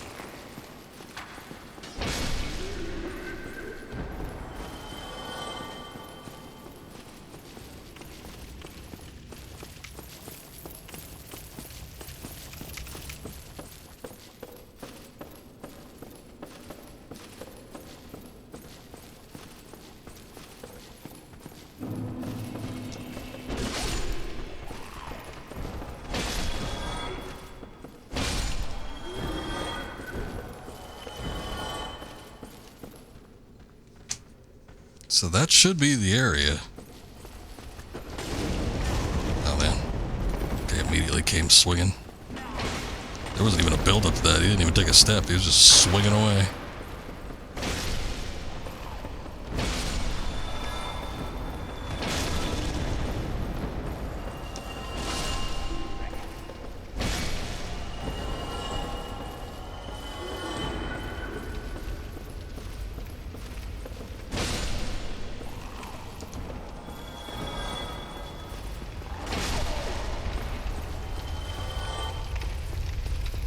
There's the chest. Goddamn. How did I miss that? I must have just been preoccupied with his presence.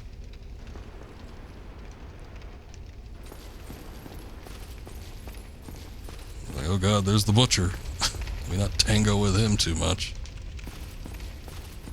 Here's that little underwater section I was talking about.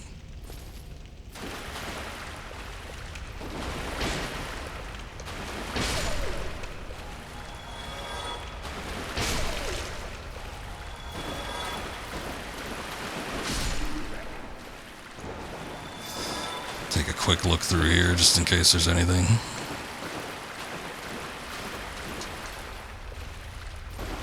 Doesn't look like it. Alright. I don't feel like working my way, because I think at this point, I don't know, we'd have to work all the way back up to get to the fire link, so I'm just going to use the homeward boner.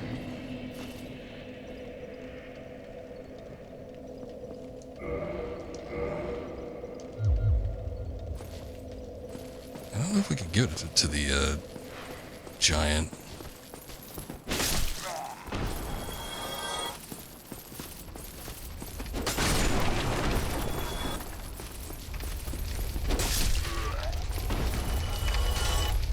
I'm also not sure what that bonfire would be if we can even warp to it. Maybe not.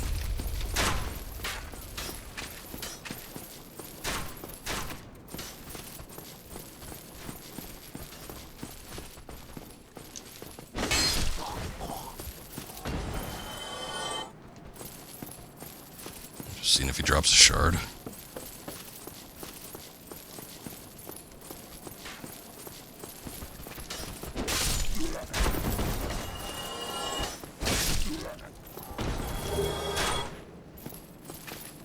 Look at those soldier shields too often. I got plenty of those crossbows. You could keep that one. I wish you could tell what the item was before you actually pick it up. I guess the spare equipment is okay enough, because then we could take it to Framped and get our 50 souls out of it or whatever, but...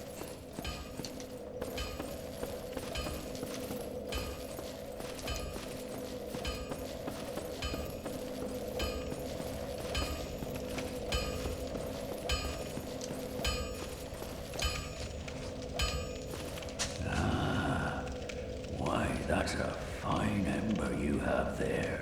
I could smith some mighty weapons with one of those. Why not lend it to me? Magnificent! You won't be disappointed. I can hardly wait to get started. Okay. Modify. Alright, this is how we get to it. We could do raw as well. I remember everyone talking about raw like it sucked. I don't necessarily know what attributes it raises or doesn't, but a lot of people didn't seem to really like it all that much.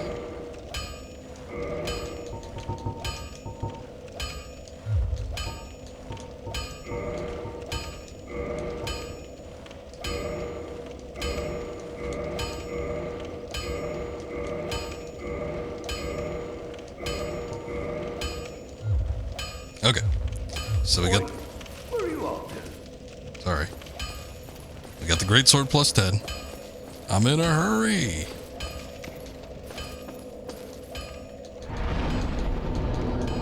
Can hardly wait.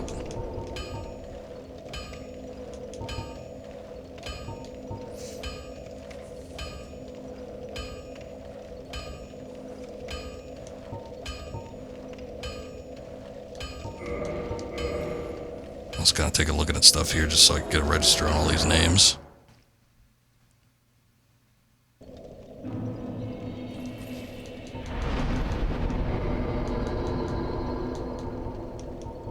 Undead Parish, I think, is the bonfire that we were just at.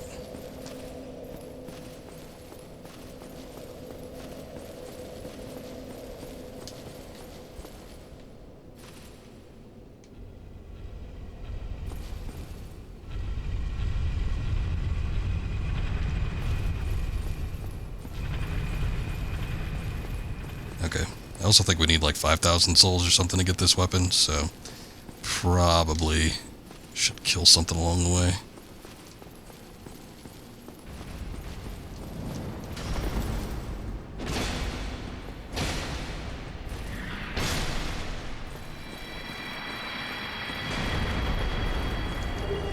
Ooh, got a drop. Someone's on a mission. I'm on a mission. I gotta get things done. Taking care of business. There's actually a lot of setup required before you get into all these different parts. If you want to go after Nito, if you want to go after the Four Kings, if you want to go after the Witch or whatever. Seath the Scaleless. I'm kind of excited to get back to the library. I remember the library being very interesting visually, but might have been kind of hard to actually work my way through.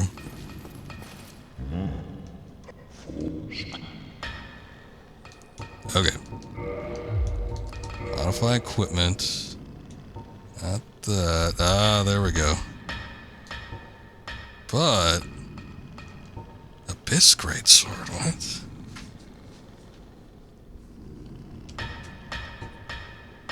Great Lord Greatsword. Greatsword of Artorias. Now hold on a second here. I thought it would just be the one thing we could choose from. Might have to be careful here.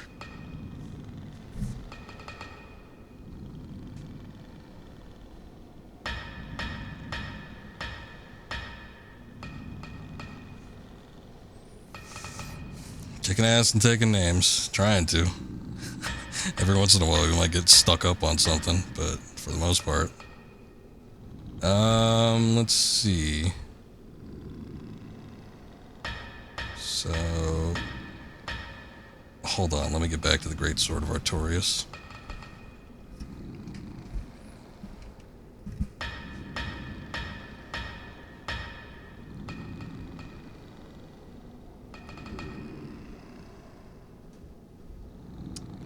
Cursed Greatsword can be created by sending any standard 10 plus Greatsword. Goddamn advertisements.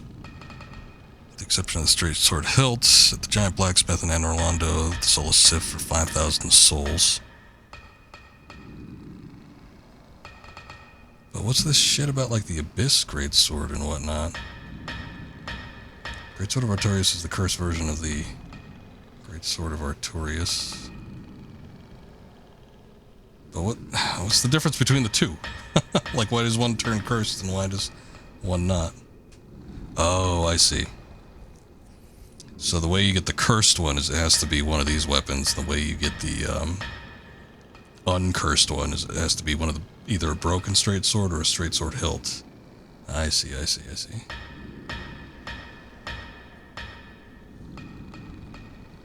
Okay, so this should be it then. I think we're safe if we just... Okay. Comment soon.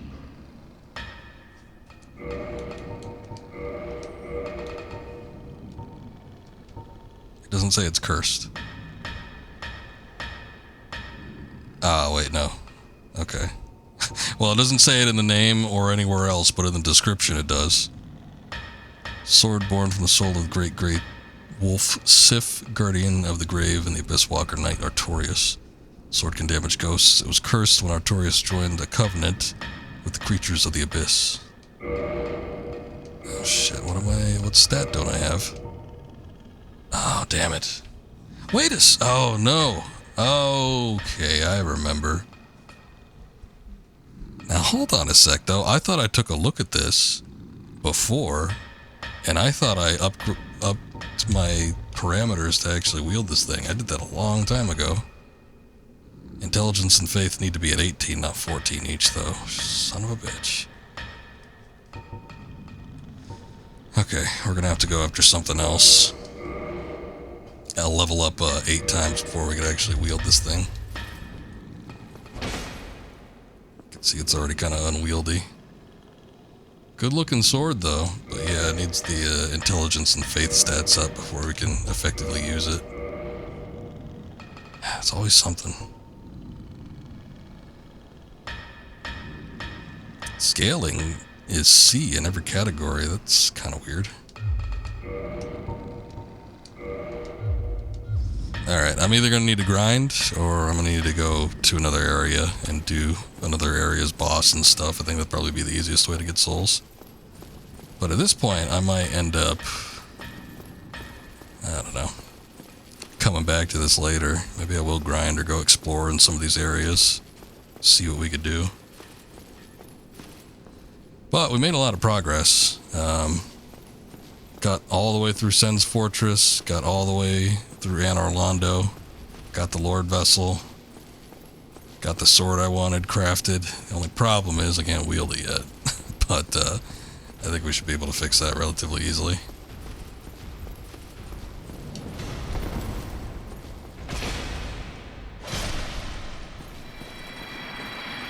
We'll see. Again, there's a couple things, couple spots I could go to back in Sen's Fortress, and then Anor Londo here, maybe. I don't remember if I covered everything or not. Probably not. Before we move on to any major plot points. So I could maybe go digging around through there, and then we'll see if that gets me where I need to go. But yeah, I guess depending on where I could get the stats before the next stream, you know, that'll let us know where we can actually get to. I'm thinking maybe if I can't do New Londo, because I'm thinking of maybe trying to take out the 4 kings and stuff. Maybe I'll do the library and we'll see about getting Seath the Scaleless taken care of. Oh, that off background is still there. Yeah, we finished that. Fun game though. But yeah, that's going to be it for tonight's stream. Got a decent amount of progress, like I said, so I'm happy with where we got to. And I don't know, maybe we can get through 1 or 2 areas next time we play this. Been getting through pretty handily. A couple complications here or there, but nothing too major, I think. Hey, what's up, Kitsune? Thank you. Didn't even know you were here, but I appreciate every one of you guys. Thank you, Kitsune, again for the raid earlier. Binksy as well. I think she's still off, though. She might still be on a nap. Oh, you just snuck in. I got you. Well, maybe we'll see you next time. I don't know if I said I was going to probably start up something new since we just finished off. So next stream, if I decide what game I'm going to play, it might be something different from Dark Souls. But if not, we could surely get through and probably making a decent amount of progress doing something. I might not go backtrack through some of the areas that I've been to, but I might go try to take on some boss somewhere. Maybe I'll see if I go after Seath. It's probably not going to work out too great for me, though. Oh boy. I know it's late, but geez. There is nobody that I'm following that's streaming right now. Let's see. Somebody was streaming Dark Souls earlier when I started, but...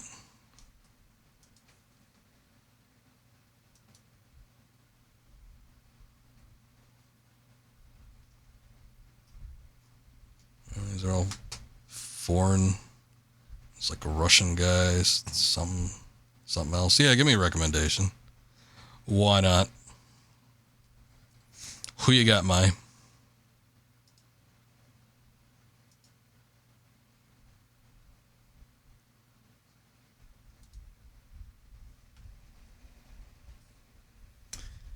Spicy Mama.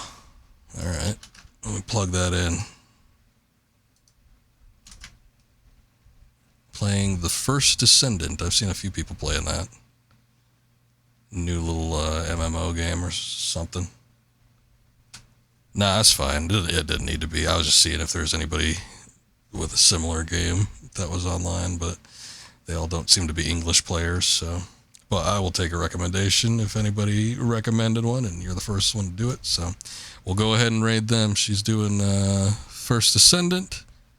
Just kind of standing there from the stream preview. Hopefully not AFK, but anyway, thank you guys for watching.